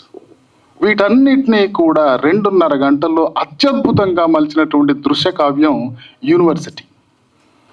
This is well connected title to the all people. నాకు చాలా బాగా నచ్చింది ఈ సినిమా. ఎందుకనంటే నేను ఒక ఫాదర్గా చూస్తున్నాను, నేను ఒక సన్గా చూస్తున్నాను, నేను ఒక మధ్యతరగతి వాడిగా చూస్తున్నాను, నేను ఒక మనిషిగా చూస్తున్నాను. ఇందులో ఉన్నటువంటి మానవత్వ విలువలు నిజంగా హార్ట్ టచింగ్గా ఉన్నాయి. ఇంకొకటి, ఇక్కడ ఉన్నటువంటి మధ్యతరగతి కానీ లేకపోతే పేదరికమైనటువంటి ఈ స్థితిలో ఉన్నటువంటి వాళ్ళు కానీ ధనికులు కానీ వాళ్ళందరికీ స్వార్థాలు ఉంటాయి. కానీ పేదవాడికి ఉండేటువంటి స్వార్థం న్యాయమైన స్వార్థం, ధనికుడికి ఉండేటువంటి స్వార్థం అన్యాయమైన స్వార్థం. వాడు లక్షల కోట్లు గడించాలి అనేటువంటి ఒక అన్యాయమైన స్వార్థం ఉంటుంది. నా కొడుకు ఉద్యోగం రావాలి అనేటువంటి ఒక తండ్రి కిడ్నీ అమ్ముకోవటం, దాని ద్వారా తన స్వార్థం నెరవేర్చుకోవటం కోసం, తన కొడుకు గొప్పవాడు కావటం కోసం తను తాపత్రయపడేటువంటి అద్భుతమైన క్యారెక్టర్. ఆయన పేరు తెలియదు నాకు, చాలా వైఎస్ కృష్ణేశ్వర్ గారు. నిజంగా అతను గొప్ప రచయిత కూడా అని అంటున్నారు. ఆయనకి నిజంగా హ్యాట్స్ ఆఫ్, సెల్యూట్స్. ఇంకొకటి ఏంటి అని అంటే, ఇందులో ఈ సమకాలీన పరిస్థితులు ఏమైతే ఉన్నాయో ఇదంతా కూడా విద్య మీదనే ఉంది. విద్యా దదాతి వినయం వినయాధ్యాతి పాత్రం అంటే జస్ట్ సింపుల్గా చెప్పుకోవాలి అని అంటే, అందులో ఒక వినయం లేనటువంటి విద్యా వ్యవస్థని ఏర్పరచుకున్నటువంటి మనం, ఒక ప్రైవేట్ కళాశాలే కావచ్చు, లేకపోతే ధనికులు ఏర్పరచుకునేటువంటి ఒక బిజినెస్సే కావచ్చు, వాటన్నిటి కింద మనకున్నటువంటి ప్రభుత్వపు చదువులన్నీ కూడా, ప్రభుత్వ ఉద్యోగాలన్నీ కూడా మృగ్యమైపోతున్నాయి. వీటన్నిటినీ కూడా రివైవ్ చేయడానికి నారాయణ మూర్తి గారు చాలా చాలా గొప్ప ప్రయత్నం చేశారు. నిజంగా ఆయన గారిని చూస్తుంటే, ఇంతకుముందు అన్న వాళ్ళు అందరూ చెప్తున్నారు ఇంత సింపుల్గా ఉండేవాడు అని అనిపిస్తుంటే, ఈయనను చూస్తున్నప్పుడు వైట్ డ్రెస్లో ఉన్నటువంటి ఒక బుద్ధిస్ట్ మాంక్ లాగా కనిపిస్తున్నాడు నాకు. వాళ్ళకి ఏమీ ఉండదు, ఆస్తులు పాస్తులు ఉండవు, చిన్న చిప్ప సూది ఒక చీవరం ఉంటుంది. అలాంటి వ్యక్తి ఇంత గొప్ప సినిమాలు తీసి ఇంత గొప్పగా జనాలందరినీ చైతన్యపరుస్తారంటే, మనుషులన్న వాళ్ళు ప్రతి ఒక్కళ్ళు కూడా ఈ సినిమా చూడాల్సిందే. మధ్యతరగతి వాళ్ళు కానీ, స్టూడెంట్స్ కానీ, టీచర్స్ కానీ, అందరు ఎంప్లాయీస్ ఎవరున్నా కానీ ఈ సినిమాను చూడాలి. చాలా హృద్యమైనటువంటి చిత్రాలు ఉన్నాయి, హృద్యమైనటువంటి దృశ్యాలు ఉన్నాయి, అద్భుతమైనటువంటి పాటలు ఉన్నాయి. ప్రతి పాటను కూడా వర్డ్ మీరు అర్థం చేసుకుంటే నిజంగా అన్న చెప్పినట్లు నిరుద్యోగులు అందరూ ఈ సినిమా చూసినా కానీ గొప్ప సక్సెస్ అవుతుంది. థ్యాంక్ యూ సో మచ్ ఈ అవకాశం ఇచ్చినందుకు. కమర్షియల్ సినిమా కాదు, తాత్కాలిక వినోదం ఇచ్చే సినిమా కాదు. ప్రతి చిత్రం ఆయనది ఒక సందేశం. నవ సమాజ నిర్మాణం కోసం ఆయన తీసే ప్రతి చిత్రం అద్భుతమైన చిత్రం అని తెలియజేస్తున్నాను. ఈరోజు ముఖ్యంగా రెండు విశ్లేషణ చేయాల్సిన సందర్భం వచ్చింది. ఒక్కసారి ఆయన మొదటి సినిమా నుంచి ఈ రోజు వరకు ఆయన సినిమాలను ఒక్కసారి విశ్లేషణ చేస్తే, ఆ కథనాలు విశ్లేషణ చేస్తే ఏమున్నది ఇప్పటివరకు అన్ని సినిమాల్లో అనుకుంటే, సామాజిక న్యాయం కోసం, సమానత్వం కోసం, సాంఘిక వివక్ష విముక్తి కోసమే ఆయన చిత్రాలలో ఉంటాయి. అంతేకాదు బడుగు బలహీన వర్గాల హక్కుల కోసం, పేదవారి కోసం, కార్మికుల కోసం, శ్రామికుల కోసం, మహిళా హక్కుల కోసమే ఆయన చిత్రంలో ఉంటా ఉంది. అంతేకాకుండా ఈరోజు విద్యలో జరుగుతున్న మాఫియా, విద్యా ప్రక్షాళన చేయడానికి ఎలాంటి సూత్రాలు పాటించాలి, వైద్యంలో జరుగుతున్న మాఫియా ఏంది, ఇలాంటి చిత్రాలు, మానవ హక్కుల ఉల్లంఘన ఎక్కడ జరుగుతుంది అని చూడాలనుకుంటే ఆయన చిత్రాలు చూడాలి. అవే నిలువెత్తు నిదర్శనం అని తెలియజేస్తా ఉన్నాను ఈ సందర్భంగా. అంతేకాకుండా ఈరోజు ముఖ్యంగా మనం విద్య గురించి మాట్లాడాల్సిన సందర్భం వచ్చింది. విద్య అందరికీ అందాల్సింది, విద్య లేనిది సమాజం అంధకారంలోకి నెట్టబడుతుందని ఒక సందేశంతోని, విద్య అందరికీ అందాలని ఒక బలమైన సంకల్ప బలంతో ఈరోజు యూనివర్సిటీ పేపర్ లీకేజ్ సినిమా చిత్రం తీయడం కావచ్చు. ఒక్కసారి ఈ సినిమాను విశ్లేషణ చేస్తే నిజంగా ఎన్నో అంశాలతో కూడిన, ఎంతో భావోద్రేకాలతో కూడిన, హృదయం బరువెక్కిందా అనే విధంగా పిల్లల ఒత్తిడి కావచ్చు, ఈరోజు విద్యలో ఈరోజు కార్పొరేట్ విద్యా సంస్థలు ఏ విధంగా మాఫియా ఉంది, అంతేకాకుండా బడుగు బలహీన వర్గాలు, పేదల తల్లిదండ్రులు ఎంతో కష్టపడి పిల్లలకు విద్యను అందించాలని పంపిస్తే వారి మనోవేదన ఏ విధంగా ఉంది, వెళ్ళిన విద్యార్థులకు జాబులు లేకుంటే నిరుద్యోగుల సమస్య ఎలాగా ఉంది, అలాగే పేపర్ లీకేజ్ల వల్ల సూసైడ్లు ఏ విధంగా ఉన్నాయి. కళ్ళకు కట్టినట్లుగా వాస్తవాలు ముందు ఉన్నట్టుగా చిత్రం తీసినందుకు ఒక్కసారి చప్పట్లతో మనం ఆయనను స్వాగతం చేసి ధన్యవాదాలు చెప్పాల్సిన సందర్భం వచ్చిందని తెలియజేస్తున్నాను. లాస్ట్ 3 వాక్యాలతో నేను చేస్తున్నాను. ఈరోజు ఒక చిత్రంతో ఉద్యమం చేయగల నటుడు నారాయణమూర్తి గారు. నీతి, నిజాయితీ, నిబద్ధత, విలువలతో సినిమా తీసే ఒక డైరెక్టరు నారాయణమూర్తి గారు. అంతేకాదు ఈరోజు మానవ హక్కులను పరిరక్షణ కోసం ఆయన ఒక మానవతావాదిగా నిజంగా ఆయనతో వేదిక పంచుకోవడం నేను చాలా సంతోషంగా ఉన్నాను. ఎందుకంటే ఎక్కడ అహం ఉండదు, ఎక్కడ మానవత విలువలతో అన్న, తమ్ముడు, అక్క, చెల్ల ఏందండి ఇలాంటి వ్యక్తులు రాష్ట్రంలో కాదు దేశంలో ఆడదండి. ప్రతి వ్యక్తి, ప్రతి పౌరుడు ఈ సినిమాను ఆదరించాలని ఈ వేదిక నుంచి తెలియజేస్తున్నాను. థ్యాంక్ యూ అండి. నేను ఉస్మానియా యూనివర్సిటీ స్కాలర్. ఈ యూనివర్సిటీ సినిమా నిజంగా మా జీవితాలను ప్రతిబింబించేలాగా ఉంది. Really we can't breath in universities. ఈ సినిమా మొదట్లోనే వెలివాడ అంటే ఒక ఇది వచ్చింది కదా, సెంట్రల్ యూనివర్సిటీ, హైదరాబాద్ సెంట్రల్ యూనివర్సిటీలో ఈ సినిమా ముందు చూడగానే రోహిత్ వేముల గుర్తుకొచ్చాడు. రోహిత్ వేముల గురించి అంటే అది పెద్ద ఎపిసోడ్. ఇంకా ఈ సినిమా మొదట్లోనే అన్నగారు ఆ బిట్ తీసుకున్నారు. తర్వాత ఉస్మానియా యూనివర్సిటీలో ఎప్పుడైతే తెలంగాణ వచ్చింది, తెలంగాణ కోసం 1200 మంది దాకా బలిదానాలు చేశారు.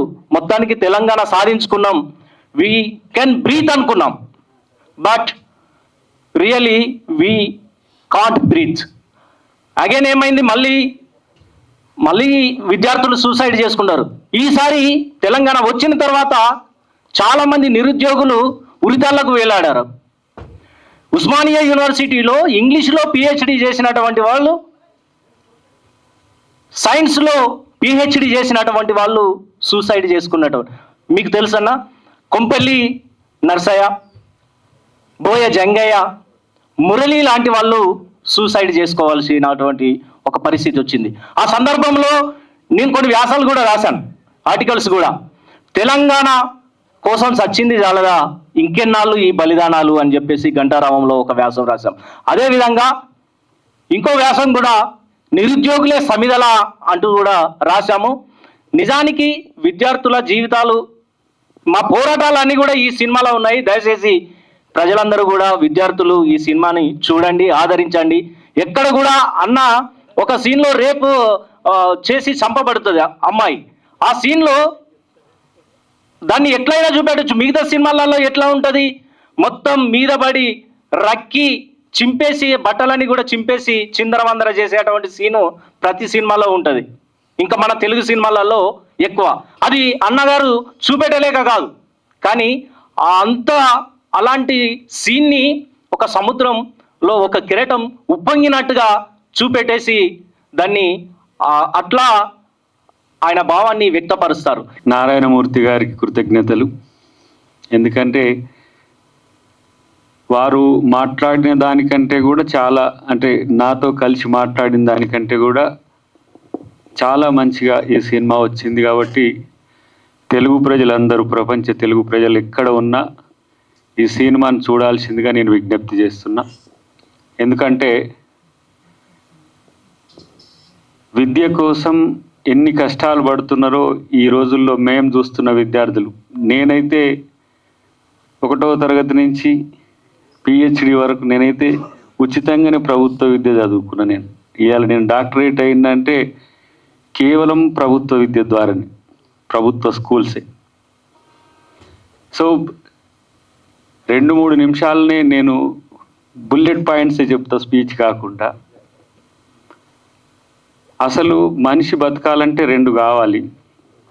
ఒకటేమో ప్రాణం, 2 పని. ప్రాణం వైద్యంతో ఉంది, పని విద్యతో ఉంది. ఇవి 2 కమర్షియల్ అయిపోయినాయి. ఇక సామాన్య బతుకు అనేది ఎంత ఛిద్రంగా తయారైందో ఒక తాత్విక చింతనతో ఆలోచిస్తే చాలా సమస్య కనిపిస్తున్నది. ఒక జంతువు బతకాలంటే అడవికి పోతే నాన్ వెజ్ అయితేనేమో వేట, వెజ్ అయితేనేమో పండ్లు కోసుకొని తినడం. కానీ ఒక సామాన్యుడు బతకాలంటే ఎట్లా? విద్యతోనే అన్ని పనులు ముడిపడి ఉన్నాయి. విద్యనేమో అందనిది అయింది. అన్ప్రొడక్టివ్ స్టూడెంట్గా ఈరోజు చాలామంది నా సహచరులను కూడా నేను చూస్తున్న పరిస్థితి. అదంతా కూడా ఈ సినిమాలో నేను గమనించిన. కాబట్టి ఇలాంటి సినిమాలు, సామాజిక ప్రయోజనాలు ఉండే సినిమాలు ఈరోజు రావాలని కోరుకుంటున్నా. రెండవది, ప్రభుత్వం తరపున ఒక హామీ అయితే నారాయణమూర్తి గారికి ఇవ్వగలుగుతున్నావు. మొట్టమొదటిగా పేపర్ లీకులు అయితే కానిచ్చే ప్రభుత్వంగా ఉంచమని మాత్రం చెప్పగలుగుతున్నా. ఎందుకంటే పేపర్ లీకులు అనేది కేవలం ఎంతమంది జీవితాలతో చెలగాటమైందో గతంలో మనం చూసినాం. సరే, పార్టీలు ప్రభుత్వాల విషయం పక్కన పెడితే. రెండవది, సినిమాకు సంబంధించి ప్రభుత్వం తరపున ఏం చేయాల్సిన అవసరం ఉంటుందో వారితో కలిసి నేను మా సినిమాటోగ్రఫీ శాఖ మంత్రి గారికి కోమటిరెడ్డి వెంకటరెడ్డి గారితో కలిసి ఆ రిబేట్లు లేకపోతే ట్యాక్స్ ఫ్రీలు ఇట్లాంటివి ఏమైనా ఉంటే అవి నేను వారికి సహకరించగలనని నేను తెలియజేస్తున్నా. మూడవది, నేను ఒక రాజకీయ నాయకుడిగానో ఎమ్మెల్సీగానో కాకుండా నేను ఒక ప్రజాసంఘం నాయకునిగా ఒక నిరుపేదలు లేదంటే మధ్యతరగతి, దిగువ మధ్యతరగతి విద్యార్థి వర్గం నుంచి నేను ఈ సినిమా ప్రమోషన్ కొరకు సంఘంతో పాటు నాకు తెలిసిన ప్రతి వ్యక్తికి దాన్ని ప్రచారం చేసే బాధ్యత, చూసే బాధ్యత కూడా నేను తీసుకుంటా అని చెప్పి నేను వారికి హామీ ఇస్తున్నా. అయితే ఈ సినిమా చూడడానికి రావడానికి కూడా ఎంతో సమస్య ఉన్నప్పటికి కూడా నేరుగా ముఖ్యమంత్రి గారి సమావేశం నుంచి ఇక్కడికి రావడం వెనుక కారణం ఏంటంటే, మీరు చెప్పిన అంశాలు గతంలో ఒక 2 సంవత్సరాల క్రితం ప్రభుత్వం రాకంటే ముందు పిసిసి ప్రెసిడెంట్గా వారు మొదట అయినప్పుడు వైద్యాన్ని క్రమేపీ ప్రభుత్వ వైపు తీసుకురావాల్సిన బాధ్యత మనం అధికారంలోకి ఉంటుంది అని నాతో ఇది ప్రచారం మీడియాలో చెప్పాలని నాతో ముఖ్యమంత్రి గారు చెప్పేటోరు. ఎందుకంటే దీనికి ఈ విద్యకు కులం లేదు, మతం లేదు, ప్రాంతం లేదు, అంటే ఎస్సీ, ఎస్టీ, ఓబీసీ, మైనారిటీ, మహిళ అనేది లేదు. విద్య అందరికీ అందాల్సిందే, అన్ని వర్గాల వారికి అందాల్సిందే. వైద్యం కూడా అదే పద్ధతిన ఉన్నది. కాబట్టి ఈ ప్రైవేట్ పక్కన ప్రభుత్వం పక్కన ప్రైవేట్ వచ్చింది. అది 1991 న్యూ ఎకనామిక్ పాలసీస్ అనుకోండి. ఆ రోజు అందరికీ విద్య అందాలనే ఉద్దేశంతో ప్రైవేట్ ప్రోత్సహించిన అది కార్పొరేట్ వరకు వచ్చింది. సో ఈ ప్రభుత్వ విద్యను లంబగీత దిగ్గీస్తే ప్రైవేటు విద్య అనేది ఏమవుతుందో తర్వాత చూద్దాం. మనం ప్రభుత్వ విద్యను మాత్రం వైద్యాన్ని చాలా బలోపేతం చేయాలని ముఖ్యమంత్రిగా కాకముందే రేవంత్ రెడ్డి గారు మాతో అన్న పరిస్థితి. దానికి అడుగులుగా ఒకవైపు ప్రభుత్వ విద్య కోసం ఇంటిగ్రేటెడ్ ఇంటర్నేషనల్ స్కూల్స్తో పాటు ప్రతి నియోజకవర్గంలో ఎన్ని మండలాలు ఉంటాయి ఆ మండలాలకు ప్రతి 2 మండలాలకు 2 schools TPS Telangana public schools తరఫున తీసుకురావాలనేది ప్రభుత్వ ప్రతిపాదన ఉన్నది. తర్వాత యంగ్ ఇండియా దాని పేరు మీద స్కిల్ డెవలప్మెంట్ యూనివర్సిటీ, స్కిల్ యూనివర్సిటీని కూడా ఏర్పాటు చేస్తున్నారు. అంటే విద్య వచ్చిన వాళ్ళకు మళ్ళీ ఉపాధి అవకాశాల సమస్య అవుతున్నది. అన్ని ప్రభుత్వ ఉద్యోగాలే ఉండట్లేవు. కాబట్టి మన వాళ్ళే దుబాయ్ మిగతా ప్రాంతాల్లో దాదాపు మనకున్న ప్రైవేట్ అంచనా 15 లక్షల పైచిలకు స్కిల్డ్ టాలెంటెడ్ యూత్ వేరే దేశాల్లో ఉంటున్నట్టుగా ఒక అంచనా ఉంది. వాళ్ళని ఇక్కడికి రప్పిస్తే ఒక్కసారి తెలంగాణ రూరల్ డెవలప్మెంట్ ఎట్లా ఉంటుందో ఒకసారి ఊహించవచ్చు. ఆ ప్రయోగం కూడా భవిష్యత్తులో ప్రభుత్వం చేయడానికి మా వంతు కృషి చేస్తామని చెప్పి. ఎందుకంటే ఈ సినిమాతో ఇన్స్పిరేషన్ ఏంటంటే చదువుకుంటే ఉద్యోగం లేదు, చదువుకోవడానికి ఇబ్బంది, చదువుకుంటే పేపర్ లీక్ అయితే సమస్య అవుతుంది. కాబట్టి ఇట్లాంటివన్నీ కూడా చర్చించిన యూనివర్సిటీ సినిమా నేను అనుకుంటున్నా ప్రపంచంలో రికార్డులు సృష్టించిన సినిమాల కంటే ఇది చాలా మంచి సినిమా. ఇది సమాజంకు ఉపయోగపడే సినిమా. చివరగా వారికి సంబంధించిన ఒక్క అంశం 1 నిమిషం 30 సెకండ్లో నేను ముగిస్తా. నేను హైదరాబాద్కు ఉద్యోగం వద్దు ఉద్యమం అని వచ్చిన క్రమంలో గదర్ గారిని కలిసినప్పుడు అది 2004-05 సంవత్సరంలో అడవి దివిటీలు సినిమా తీస్తున్న క్రమంలో ఉద్యోగం లేదు కాబట్టి ఎట్లా ఉద్యమం అంటున్నావు కాబట్టి నేను నారాయణమూర్తికి చెప్తా ఆ సినిమాలో ఒక పాత్ర ఏదో ట్రైబల్ పాత్ర ఉంటుంది చేయమని చెప్పి నన్ను సజెస్ట్ చేసిండు అన్న గద్దర్ అన్న. ఇట్లెందుకు అనిపించిందని నాకు అర్థం కాలే. అడవి బిడ్డలు. సో ఒక ట్రైబల్స్కి మోసం చేస్తారు దాంట్లో. అంటే ఇప్పుడు సినిమాలు కాదన్నా నేను డెఫినెట్గా నేను ఉద్యమాల వైపు పోవాలని చెప్పి ఆ రోజు ఉద్యమాలు వచ్చిన సందర్భం. నేను ఇటువైపు ఖైదీ సినిమా చూస్తూనే ఇటువైపు అర్ధరాత్రి స్వతంత్రం చూసినాం మేము ఎదిగేటప్పుడే. మొట్టమొదటిగా ఒకవైపు ఏమో అప్పుడు స్క్రీన్స్ మేము నూతన్కల్ హాస్టల్లో ఉన్నప్పుడు ఒకవైపు ఏమో చిరంజీవి సినిమాలు వస్తే ఇంకొక వైపు మీద మొట్టమొదటి టి కృష్ణ దర్శకత్వంలో వచ్చిన అర్ధరాత్రి ఆర్ నారాయణమూర్తి అన్ని దర్శకత్వం అర్ధరాత్రి స్వతంత్రం చూసిన పరిస్థితి. కానీ రెండవది ఏంటంటే ఈరోజు వారి నేపథ్యానికే నేను రాజకీయ నాయకుడినైనా వచ్చిన. ద ఇండియా ఫైల్స్ అని చెప్పి నేను కూడా ఒక సినిమాలో నటించిన. ఆ సినిమా కష్టాలు ఎట్లా ఉంటాయో నేరుగా 24 క్రాఫ్ట్స్ నేను చూసిన. అక్కడ కార్మికుల సమస్యలు కానీ, లేకపోతే పాత్రలు వేసే వాళ్ళ సమస్యలు కానీ, అలాంటి పరిస్థితి నుంచి వారు ఇన్ని సినిమాలు తీయగలిగిందంటే అంత కమిట్మెంట్, కన్విక్షన్ సొసైటీ పట్ల ఉండడం అనేది నిజంగా గొప్ప ఒక వరం వారికి. కాబట్టి వారి సినిమాను నేను ఏం చేయాలనేది వారి టర్మ్స్ డిక్టేట్ చేసినా కూడా వారి ప్రచార భాగంలో నేను ఉండడానికి నేను ప్రయత్నం చేస్తానని చెప్పి వారికి విజ్ఞప్తి చేస్తూ థ్యాంక్ యూ వెరీ మచ్. నేపథ్యం కలిగించుకొని ఏదో చెప్పి కూర్చుండబెట్టడం నాకు ఇవాళ చాలా ఇబ్బంది కలిగించిన సందర్భం. అది వేదికనాల్లో నీ అధ్యక్ష స్థానం అన్నలో నాకు తెలియదు, కానీ మాట్లాడాలి అన్న కోసం చాలా మాట్లాడాలని ఉన్నది. ఇప్పుడు ఏం మాట్లాడతారు ఈ సమయంలో? ఏం మాట్లాడాలి ఇప్పుడు నేను? అట్లా వేదికకు గౌరవం ఉంటుంది, ఏమనొద్దు. కాబట్టి నాకు తెలిసిన నారాయణమూర్తి అన్న కోసం ఒక 2 మాటలు ఏంటి అంటే, ఒక ధిక్కార అస్తిత్వం కలిగిన కర్మయోగి ఆయన. ఒక ధిక్కార అస్తిత్వం కలిగిన కర్మయోగి. కర్మయోగి ఒక్కడేనా అంటే కాదు. కష్టదీవుల తరపున ఈ ఎండితెర మీద అనార్తుల అభాగ్యుల గుండె తెరను ఆవిష్కరించే ఒక దర్శకుడు, హీరో. ఒక పాత్ర కాదు, 24 ప్రేమలలో 25వ ప్రేమ కూడా ఇండస్ట్రీ ఎప్పుడు చెప్పలేదు. టిక్కెట్ కొనుక్కునే ప్రేక్షకుడు 25వ ప్రేమ. 24 చెప్తారు ఇక్కడ ప్రేమలు. టికెట్ కొనుక్కునేటోడు 25. వీడే అసలు మూల సూత్రం. ఆ మూల సూత్రాన్ని జయించడమే కాదు, యావత్ భారతదేశం తలదిప్పి చూసేలా ఎండితెర మీద ప్రజల గుండె తెరను ఆవిష్కరించిన భారతదేశంలో 2 హీరోలు నాకు తెలిసి. దక్షిణ భారతదేశంలో ఆర్ నారాయణమూర్తి అన్న అర్ధరాత్రి స్వతంత్రం నుంచి ఇవాళ యూనివర్సిటీ వరకు ఎర్ర సైన్యము భారతదేశం అంతా తలదిప్పి చూసేలా ఆడించిన ఘనమైన చరిత్ర అయినది. యావత్ ఇండస్ట్రీలే ఆయనను ఆశ్రయించే పరిస్థితికి తీసుకొచ్చాడు. అలాగనే ఉత్తర భారతంలో క్రాంతివీరని నానా పటేకర్ సినిమాలు 2 సమాంతరంగా ఒక పోటీపడి ఆడిన సినిమాలు. నాకు ఇంతటి గొప్ప హీరోలు భారతదేశంలో చూస్తే కొద్దిలంత కమర్షియల్ నేపథ్యాలలో ఉంటారు. కావున దానికి భిన్నమైన ఎండితెరను ఒక క్షణకాలంలో యావత్తు ప్రపంచము తలదిప్పి చూసేలా చేసే ఒక పవర్ఫుల్ మీడియాను ఆయన జీవిత సాధనంగా, ఒక తపస్సుగా తలబోస్తూ ఇది ఎంచుకొని ఇలా యూనివర్సిటీ సినిమాను తీసినప్పుడు నాకు 2 అర్థమైంది. బడికి పోనుంది కదా, ఈ సినిమా మొత్తం ఇలా దృశ్యమానంగా చూసినప్పుడు కాస్త ఫోన్లో మాట్లాడకండి. ఈ దృశ్యమానాన్ని చూసినప్పుడు నాకు 2 అర్థమైంది.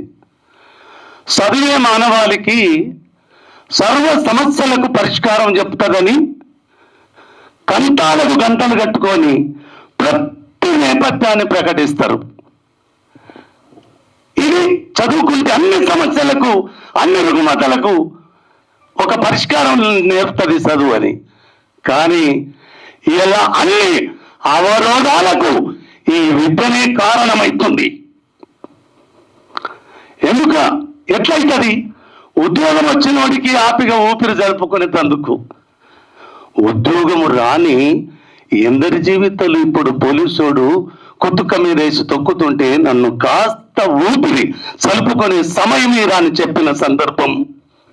విద్యార్థి లోకం, కన్నవాళ్ళు, మనము నీతులు వల్లించడానికి చాలా గొప్పగా ఉంటాయి, కానీ ఆచరణకు వచ్చినప్పుడు కదా ఇలా రంపపు కోతకు గురయ్యేది.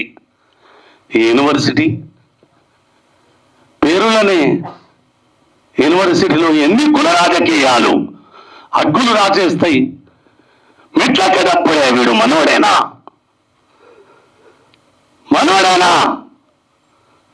అని ప్రొఫెసర్లు లెక్కలు కట్టుకొని విద్యార్థులకు మార్కులేసే దరిద్రం.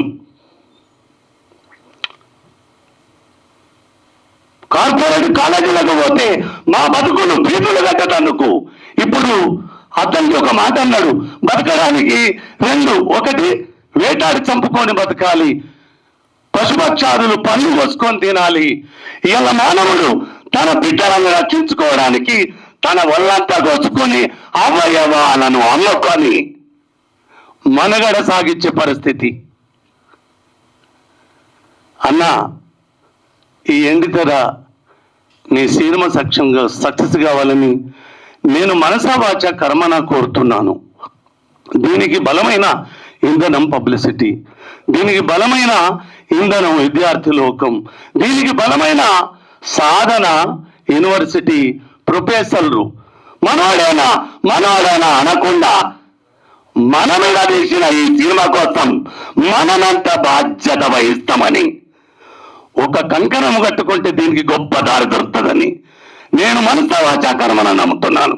ఎందుకంటే వీళ్ళు ఉద్యోగాల కోసం యూనివర్సిటీ మెట్లు ఎక్కుతారు, కొందరు ఉపాధి ఊపిరి జలుపుకోవడానికి పట్టెడు హాస్టళ్ల పిడికెడు మెతుకులు దొరుకుతాయని కూడా యూనివర్సిటీకి వచ్చి హాస్టళ్లలో ఉన్న పిల్లగాళ్ళను చూస్తే వీళ్ళేదో అవసరానికి వస్తారు. నేను అదే నేల మీద అదే యూనివర్సిటీలో ఒక 30 సంవత్సరాలు నేను తపోభూమి అదే యూనివర్సిటీలో బతుకుతాను. నేను తెల్లారలేస్తే అక్కడనే నా జీవనం. ఒక్కొక్క పిల్లగాళ్ళు పండుగలప్పుడు ఎందుకు పోరయ్యా అని అడిగితే ఇక్కడ ఒక్క సమస్య ఉండదన్నా. నేను యూనివర్సిటీలో చూస్తున్నప్పుడు భయానకమైన యూనివర్సిటీలలో విద్యార్థులు పడుతున్న నరకం ఎలా ఉంటుందంటే, ఎందుకు పోలేదురా అయ్యా అంటే ఏ ముఖం పెట్టుకొని పండుగలకు పోమ్మంటారు మమ్మల. చుట్టూ వారి ఇళ్ళు ఉద్యోగం వచ్చిందా అని ఊపిరి కలపకుండా చేస్తారట. వాళ్ళకు జవాబు చెప్పలేని తల్లిదండ్రులు ముఖం చాటేసుకుంటారట. ఇంటికి పోతే అవమానాల కంటే ఉన్నా లేకున్నా హాస్టల్ల ఫుడ్ ఉన్నా లేకున్నా ఇక్కడ తలదాచుకోవడమే మా గౌరవాన్ని మేము నిలబెట్టుకున్న వాళ్ళమైతామని వాళ్ళు అల్లాడుతున్న స్థితి చూస్తే, తండ్రి చదువుకోలేదని చిన్నప్పటి ఏడ్చుతోని మీ బాధలు చూస్తే చదువుకోనందుకు నాకు చాలా గర్వంగా ఉన్నది అనిపిస్తుంది. నాకు ఏ సమస్య లేదు. ఇప్పుడు ఒక్కోసారి అనిపిస్తుంది, కాదు విద్య చాలా గొప్పది మానవాళికి. ఇలా నేను చదువుకోలేదు అన్న ఒక సర్టిఫికెట్లు లాలూచికి తూకమేర్చుకునే నేపథ్యాల గురి కాకుండా అక్షరమే నా దేహానికి అక్కకపోతే ఇలా ఇక్కడ కూర్చుని మాట్లాడే అర్హత నాకు ఉండదు. చదువు అవసరం. ఆ చదువుకు ఆకాశం ఎత్తు కీర్తి, అమాంతము వెండి తెర రెక్కలను చేర్చుకొని ప్రపంచమంతా ఒక క్షణకాలములో ప్రదర్శించే శక్తి ఈ సినిమా మీడియాకున్నది. అలాగనే ముందున్న మీ కెమెరాల అటు పాత్రికేయ రంగానికి ఉన్నది. ఇలా ప్రతిదీ పబ్లిసిటీ. మా ప్రొఫెసర్ గారికి ఒక విన్నపం చేస్తాను. నిన్నటి దాకా మీ యూనివర్సిటీల్లో చదువుకోవడానికి విద్యార్థుల తడ వసూలు చేసిన ఫీజు ఎంత ఉండే,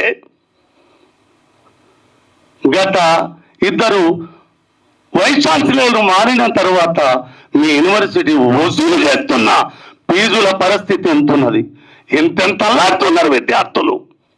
అది కూడా అవసరం. మీకు ఈ వేదిక మీద నుంచి గుర్తు చేస్తున్నాను.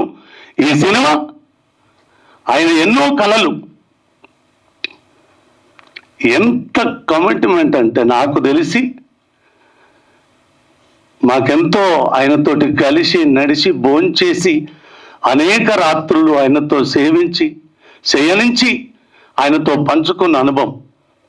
ప్రజా కవులు ఇలా ఒక్కొక్కరు ఆకాశం ఎత్తు కీర్తి ఘటిస్తున్నారంటే వాళ్ళ ఆ కీర్తిలో మెజార్టీ సాకారం మాత్రం నారాయణమూర్తి అన్నది. ప్రజల పాటను ఒక యాచక గీతాన్ని ఆకాశం ఎత్తు నిలబెట్టిన ఉద్యమాల నేపథ్యమైతే ఆ కవుల ఆ ప్రజానీకపు ఆ పల్లె పాటలకు ఆకాశమెత్తు ఎండితెర కీర్తినిచ్చడమే కాదు, ప్రతి గుండెను తట్టే పాట కవిని ఆకాశానికెత్తిన భాగ్యము కూడా మీరే ఇచ్చిండ్రు మాకు అని చెప్తాను నేను. ప్రిన్సిపల్గా ఉన్నాను. ఒక 6 నెలలు అయింది ఛార్జ్ తీసుకున్నాక. సరిగ్గా నేను అవతల వైపు కూర్చున్నప్పుడు చాలా విషయాలు మాట్లాడిన ప్రొఫెసర్గా. యూనివర్సిటీలో ఖాళీగా ఉన్న పోస్టులను భర్తీ చేయమని ఆర్ట్స్ కాలేజ్ ముందు టెంట్ వేసుకొని ఒక ప్రొఫెసర్గా ధర్నా చేసి ఆ టెంట్ కిందనే పడిపోయిన. అది ఒక దృశ్యం. ఆ దృశ్యం కూడా ఈ సినిమాలో అంటే ఖాళీ పోస్టులను ఫిల్ చేయమని ఒక ప్రొఫెసర్ చేసిన పోరాటం కనిపిస్తుంది. ఇప్పుడు ప్రిన్సిపల్ సీట్ మీదకి వచ్చాను. వచ్చిన తర్వాత హాస్టల్లో ఆర్ట్స్ కాలేజ్ పరిధిలో చదువుకునే విద్యార్థులు 2000 మంది ఉంటారు. 2000 మందికి 3 హాస్టళ్ళు ఉంటాయి. 3 హాస్టల్లో ఉన్నాయి వీళ్ళకి భోజనం పెట్టాలి. నెలకి 30 లక్షల ఖర్చు వస్తుంది. కూరగాయలు ఇతరత్ర గ్రాసరీస్ మొత్తం కలుపుకుంటే 30 లక్షల ఖర్చు వస్తుంది. ఆర్ట్స్ కాలేజ్ దగ్గర ఒక్క పైసా కూడా ఉండదు. దానికి ఫీజులు ఉండవు. Science college, engineering college, business management college, law college వాటికి ఫీజులు ఉంటాయి. ఆ ఫీజుల రూపంలో డబ్బు వస్తుంది. ఆ డబ్బు రూపంలో కొంత మేనేజ్ చేస్తారు వాళ్ళు. కానీ ఆర్ట్స్ కాలేజ్కి ఏమాత్రం ఫీజులు కట్టే పరిస్థితి ఉండదు. విద్యార్థులు చిన్న చిన్నవి బోనఫైడ్కి 50 రూపాయలు. ఒక బోనఫైడ్ ఇవ్వాలంటే విద్యార్థికి 50 రూపాయలు. అదే ప్రైవేట్ కాలేజీలో బోనఫైడ్ తీసుకోవాలంటే 500 నుంచి 1000 రూపాయలు పే చేస్తారు. ఇది ఆర్ట్స్ కాలేజ్ పరిస్థితి.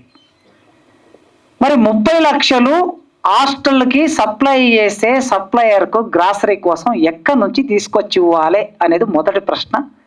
1వ తారీఖు 30వ తారీఖు వచ్చే నాటికి మా ముందుకు వస్తుంది. ఈ 2000 మంది విద్యార్థులకి ప్రభుత్వం ఇవ్వవలసిన స్కాలర్షిప్ 2018 నుంచి 2024 వరకు ఇవ్వలేదు. అంటే 6 సంవత్సరాల నుంచి స్కాలర్షిప్ సరిగ్గా రావటం లేదు. ప్రభుత్వం స్కాలర్షిప్ ఇవ్వదు, విద్యార్థులు ఫీజు కట్టారు. కానీ 2000 మందికి భోజనం పెట్టాలి. ఎక్కడి నుంచి తీసుకొచ్చి పెట్టాలి? ఇది అతిపెద్ద ప్రశ్న. సీఎం గారి దృష్టికి చాలా సందర్భాల్లో తీసుకెళ్ళాం. దయాకర్ అన్న కూడా ఉన్నాడు. పైగా ఆయన పెద్దల సభలో కనుక వారి దృష్టికి తీసుకెళ్తాడని. అట్లా కనీసం వచ్చిన విద్యార్థులు ఎవరైనా, అయ్యా నీకు సాధ్యమైతే 1,00,000 రూపాయలు నీ ఫీజు ఇక్కడ కట్టవలసి ఉంది, ఎంత కట్టగలుగుతావు? 20,000, 30,000, నీవెంత కట్టగలుగుతావు? ఇదో నా శాలరీ నుంచి నా జేబులో నేను నీకు ఒక 5,000 ఇస్తా. ఇప్పటి వరకు నేను 6 నెలల కాలంలో బహుశా 1,20,000 ఇచ్చాను విద్యార్థులకి, నా పర్సనల్గా నా జీతం నుంచి. వస్తారు పాపం వాళ్ళ ముఖం చూస్తేనే అర్థమవుతుంది వాళ్ళు కట్టలేరని. 5,000 తెచ్చుకున్నా సార్, కానీ 10,000 ఉన్నది. రైట్, ఇదో 5,000 ఉన్నాయి నా జేబులో, వెళ్ళి కట్టుపో. ఇది మేము చేయగలుగుతున్న పని, మా స్థాయిలో మేము చేయగలం. ఇది కాకుండా ఇవాళ సందర్భం ఉంది కనుక చెప్తాను నేను. మన నరసింహరావు గారి వాళ్ళ తమ్ముడి పేరు గుర్తుకు రావట్లేదు, వేదకుమార్ గారు. వేదకుమార్ గారికి ఫోన్ చేశాను నేను ఒకరోజు. ఇట్లే సార్ ఇట్లా విద్యార్థులు చాలామంది ఫీజులు కట్టలేకపోతున్నారు, ఏమైనా మీ ఫ్రెండ్స్ ద్వారా కొంత కలెక్ట్ చేసి ఇక్కడ ఉంటే వచ్చిన వాళ్ళకి కొంత హెల్ప్ చేద్దాము అని అంటే, ఒక్క ఫోన్ కాల్తో 24 గంటలు తిరక్క ముందు ఆయన 1,20,000 పంపించాడండి. ఆ 1,20,000 ఒక 5 మంది హ్యాండిక్యాప్డ్ పిల్లలకి వాళ్ళు ఫీజు కట్టలేకపోతే పే చేసి వాళ్ళకి సర్టిఫికెట్స్ ఇచ్చాం. ఇవాళ పొద్దున ఇంటి నుంచి కాలేజీకి కారులో వస్తూ ఒక రిటైర్డ్ టీచర్, ఒక వెలమాయన ఫోన్ చేసి, ఒక విద్యార్థికి 1,10,000 ఉంది సార్, మీరు ఎంత ఇవ్వగలరంటే ఆయన 25,000 పంపించాడు సార్. నేను ఇంతకుముందే సినిమా చూస్తుంటే మా క్లర్క్ నాకు ఫోన్ చేశాడు, మెసేజ్ పెట్టాడు, సార్ ఫలానా రవీంద్రరావు గారు 25,000 పంపించాడు సార్ అని. ఆయనకుండే 1,10,000, రేపు 25,000 నేను సాయం చేయగలను, కానీ మిగతా డబ్బులు ఎవరు ఇవ్వాలి, ఎంతమందికి చేయగలం అనేది క్వశ్చన్. ఆ కాలేజీలో 2,000 మంది ఉంటే ఎంతమందికి చేయగలం? ఎట్లా 30 లక్షలు తీసుకొచ్చి భోజనం పెట్టగలం ప్రతి నెల? ఈ సమస్యని పౌర సమాజం కూడా ఆలోచించాలి, పెద్దలు ఆలోచించాలి, ఆలోచన పరులు ఆలోచించాలి. ఆలోచించిన ఒక ఆలోచన పరుడు ఇవాళ ఈ సినిమాలో ఆ విషయాన్ని పెట్టాడు. అందుకే ఆ సినిమాని ఈ సమాజం అంతా చూస్తే, కనీసం ఈ రూపంలోనైనా సమాజానికి అంత తెలిస్తే, ప్రభుత్వం మీద ఒత్తిడి పెరిగితే అప్పుడైనా ప్రభుత్వం ఇవ్వగలుగుతుందేమో చూడాలి. కనీసం ఉస్మానియా యూనివర్సిటీకి ఆర్ట్స్ కాలేజీకే 7 కోట్ల డబ్బులు రావాలి, మొత్తం ఉస్మానియా యూనివర్సిటీకి 75 కోట్ల డబ్బులు రావాలి. ఇది పరిస్థితి. ఆ దృశ్యాన్నంతా మన కళ్ళ ముందు ఆవిష్కరించారు పెద్దలు. తప్పనిసరిగా ఈ సినిమాని 2 తెలుగు రాష్ట్రాల్లో ఉన్న ప్రజలందరూ ఈ సినిమాను చూడాలి. నారాయణమూర్తి గారిని మనం ఆదరించాలి, వారిని గట్టిగా నిలబెట్టాలి. మేము ఉన్నాం సార్ మీ వెనక, మీరు ఇలాంటి సినిమాలు తీయండి అనే ఒక బలాన్ని మనం ఇవ్వాలని కోరుకుంటూ మనం నారాయణమూర్తి గారిని కాపాడుకోవాలి. ఇది నారాయణమూర్తి గారిని కాపాడుకోవడం అంటే ఆయన వ్యక్తిగతమైనటువంటి మనిషిగా కాపాడుకోవడం కాదు. నారాయణమూర్తి గారిని కాపాడుకోవాలి అని మనం అనుకున్నామంటే మంచి వ్యవస్థని కాపాడుకోవాలని దాని అర్థం, మంచి మనుషుల్ని కాపాడుకోవాలని దాని అర్థం. ఇప్పుడు నారాయణమూర్తి గారు చివరి పలుకులతో. ధన్యవాదాలు మీకు. నారాయణమూర్తి గారిని మనం కాపాడుకోవాలి, నారాయణమూర్తి సినిమాని ఆదరించాలని చెప్పినందుకు, ఈ సభని నిజం చెప్పాలంటే ఈవేళ నేను ఈ మీటింగ్ పెట్టింది కేవలం కాసిం గారి వల్లే. కాసిం గారు రీసెంట్గా నా సినిమా చూశారండి, బ్రహ్మాండంగా మెచ్చుకున్నాడు. ఆయన మెచ్చుకోవడమే కాదు, నారాయణమూర్తి గారు మీ సినిమా మీద మేము రౌండ్ టేబుల్ సమావేశం పెడతాము అని ఆయన అనడం, మీ సినిమాని మేము ఎంకరేజ్ చేస్తాం, ఇలాంటి సినిమాని ఆదరించాలి అని చెప్పడం. ఆ దశలో భాగంగా రౌండ్ టేబుల్ సమావేశం బదులు మీరు షో వేయండి, చాలామంది ప్రముఖులు పిలుస్తాను, ప్రెస్ ముందు మనం చెప్పుకుందాం, ఆ రకంగా పబ్లిష్ చేద్దాం అని చెప్పడం జరిగింది. సో ఇంత చేసినటువంటి కాసిం గారికి నేను హృదయపూర్వక ధన్యవాదాలు చెప్పుకుంటున్నానండి. Thanks a lot. ప్లీజ్.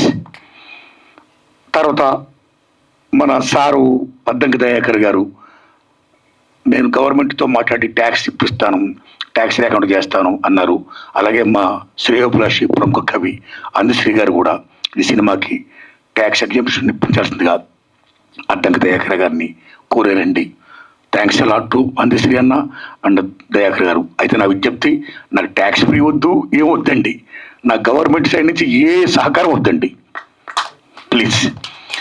నేను కోరుకునేది ఏంటంటే దయించి మీరు ప్రమోట్ చేయండి సినిమాని, నా సినిమా గురించి చెప్పండి, సినిమా జనంలోకి వెళ్ళి చేయండి,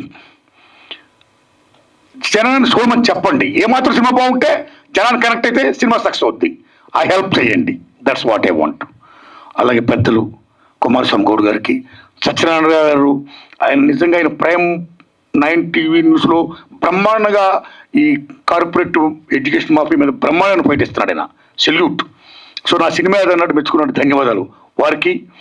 అలాగే పెద్దలు నాగేశ్వరరావు గారికి, తమ్ముడు విక్రమ్ గౌడ్ గారికి, ప్రొఫెసర్లు బ్రహ్మాండంగా మాట్లాడారండి, ధన్యవాదాలు మీకు. సినిమా గురించి బ్రహ్మాండంగా చెప్పారండి. తమ్ముళ్ళరా, విద్యార్థి నాయకులరా, తమ్ముళ్ళరా, మీ అందరికీ నా ధన్యవాదాలండి. తమ్ముడు శభాష్, బాగా మాట్లాడారు, శభాష్. సతీష్ అన్న చాలా హెల్ప్ చేశారు, వందనాలు మీకు. మీడియా మిత్రులారా, ఇంతసేపు మీరున్నారు నా కోసం, నా సినిమాను ప్రమోట్ చేయండి. ఎందుకంటే ఇందాక అందశ్రీ గారు చెప్పినట్టు ఇలా సినిమా తీస్తుడు, రిలీజ్ చేస్తుడు, పబ్లిష్ చేస్తుడు. పబ్లిష్ అనేది మోస్ట్ ఇంపార్టెంట్. పబ్లిష్ అనేది లేకపోతే జనం సినిమాకి థియేటర్ రారు. కాబట్టి మాకు జనానికి మధ్య వారసులు ఎవరంటే మీ మీడియా వారే. కాబట్టి దయించి నా సినిమాని ప్రజలు తీసుకుని వెళ్ళండి. స్కామ్ అంటే ఉద్యోగాల కుంభకోణం, ఎంత దూరం ఉంటే స్కామ్. సాక్షులు ఇప్పటికీ 100 మందికి పైగా సాక్షులు చంపేశారు. Still that case is going on. ఉద్యోగాలు స్కామ్, ఉద్యోగాలు అమ్మేసుకోవడమే. అర్హులు లేకుండా అనర్హులకి, ఎవరికి డబ్బులు ఇచ్చారో వారికి ఇచ్చుకుంటూ పోతూ బీభత్సంగా స్కామ్ చేశారండి. ఆ ఇన్స్పిరేషనే నా సినిమా యూనివర్సిటీ. ఆ తర్వాత మన భారతదేశంలో ఈవేళ ఎప్పుడైతే విద్య ప్రైవేటీకరణ మ్యాక్సిమం అయిపోతున్న దశలో ప్రైవేట్ కాలేజీలు వచ్చేస్తున్నాయో, కార్పొరేట్ కాలేజీలు వచ్చేస్తున్నాయో, మా కాలేజీలో చదివిన వాళ్ళకే నెంబర్ 1 నుంచి 1000 వరకు ర్యాంకులు ఫస్ట్ మేమే అని చెప్పుకోవడం కోసం ఒక పబ్లిసిటీ, ఒక మీడియా గోళ, బీభత్సమైనటువంటి లీలా, పేపర్ మొత్తం యాక్టివిజం యాడ్స్, ఒక్కొక్క యాడ్కి lakhs of rupees. How they are giving, how much they are earning and how much they are doing business with the education. ఇలాంటి దశలో మా కాలేజీలో చదివిన వాళ్ళకే ర్యాంకులు రావాలని ఒక కృత్రిమ థాట్స్తో, ఒక పేపర్ లీకేజ్ చేస్తూ విద్యా వ్యవస్థను భ్రష్టు పట్టిస్తున్నారు. సో ఆ రకంగా మన రాష్ట్రంలో కాదు, భారతదేశంలో చాలా రాష్ట్రాల్లో ఇవాళ పేపర్ బిల్ జరుగుతున్నాయి కాలేజీ డేస్లో. కాలేజీ డేస్ అయిపోయిన తర్వాత మనందరూ ఎక్కడికి వెళ్తామండి? ఉద్యోగాలకు వెళ్తాం. ఉద్యోగాలకు వెళ్తుంటే ఏ పబ్లిక్ సర్వీస్ కమిషన్ ఎగ్జామ్ రాయాలనుకుంటే అక్కడ కూడా మా కోచింగ్ సెంటర్లు చదివిన వాళ్ళకే ఉద్యోగాలు వస్తాయి అని ఒక నోషంతో, ఒక వ్యాపార దృక్పథంతో ఒక మాఫియా తయారైపోయి అక్కడ కూడా పేపర్ లీకేజీలండి. సేమ్ ఉదాహరణ తీసుకోండి. రీసెంట్గానే ఎంబీబీఎస్ పిహెచ్డి రాసిన వాళ్ళు చాలా మందికి నీట్ విషయంలో మీకు గుర్తుపెట్టుకుని తమ్ముళ్ళ గుజరాత్లో బీభత్సంగా పేపర్ లీకేజ్ జరిగిపోయాయి. ఒరిస్సా, గుజరాత్, యూపీ, మహారాష్ట్ర, ఢిల్లీ మొత్తం కుదేలైపోయింది. ఇంత పేపర్ లీకేజ్ జరిగిపోతుంటే కేంద్ర ప్రభుత్వం ఏం చేస్తుంది, రాష్ట్ర ప్రభుత్వాలు ఏం చేస్తున్నాయి? ఎందుకు ఎడ్యుకేషన్ మినిస్టర్స్, ఎందుకు సిస్టమ్, ఎందుకు కాన్స్టిట్యూషన్? కాబట్టి పేపర్ లీకేజ్ జరగకూడదు, విద్యను మనం కాపాడుకోవాలి అనే అంశాన్ని నేను ఫీల్ అయ్యి చిత్రమే ఈ యూనివర్సిటీ పేపర్ లీక్. కాబట్టి ఈ విద్యార్థులు, తల్లిదండ్రులు, ఉపాధ్యాయులు అందరూ చూడాలి. అన్నింటిని మించి ప్రభుత్వ విద్యా విధానాన్ని బలోపేతం చేయాలి అని ముఖ్యంగా చెప్పారు సినిమాలో. ఈ ప్రైవేటైజేషన్, కార్పొరేటీకరణ, ఈ మాఫియా దందాలు, ఈ ఎడ్యుకేషన్ సిస్టమ్ ఉండకూడదు. మొత్తం రూల్ చేయాలి. ప్రభుత్వ విద్యను కాపాడుకోవాలి, ప్రభుత్వ విద్యను బలోపేతం చేయాలి, విద్యని వైద్యుని జాతం చేయాలి అనే విషయాన్ని నేను చెప్పాను చిత్రం ద్వారా. ఈ చిత్రం ద్వారా నేను చెప్పినప్పుడు ఇందాక పాసి యాదగిరి గారు చెప్తున్నారు, వరవరరావు గారు సరసని, సాయిబాబు గారు సరసని నిన్ను మిమ్మల్ని కూడా పెడతాం అంటుంటే, అయినా పెడతారంటుంటే, నేను వరవరరావు గారు అంత, సాయిబాబు గారు అంత గొప్పని కాను. నేను మామూలు మనిషి, నేను కామన్ మ్యాన్. నేను నా రూట్లో నా పని చూసుకుంటా. ఇక నా విజ్ఞప్తల్లా ఏంటంటే, ఈ సినిమాని నేను ఆగస్టు 22వ తారీఖున రిలీజ్ చేస్తున్నానండి. ఆగస్టు 1 కదండి, ఆగస్టు 22 అండి. దయించి సినిమాని చూడండి, ఆదరించండి. ఏమాత్రం బాగున్నా 10 మందికి చూడమని చెప్పండి. ఇంకా ఇలా చిత్రాలు తీయడానికి నాకు మంచి శక్తిని ప్రసాదించండి. ఇదే నా విజ్ఞప్తి అండి. ధన్యవాదాలు మీకు. Thanks a lot.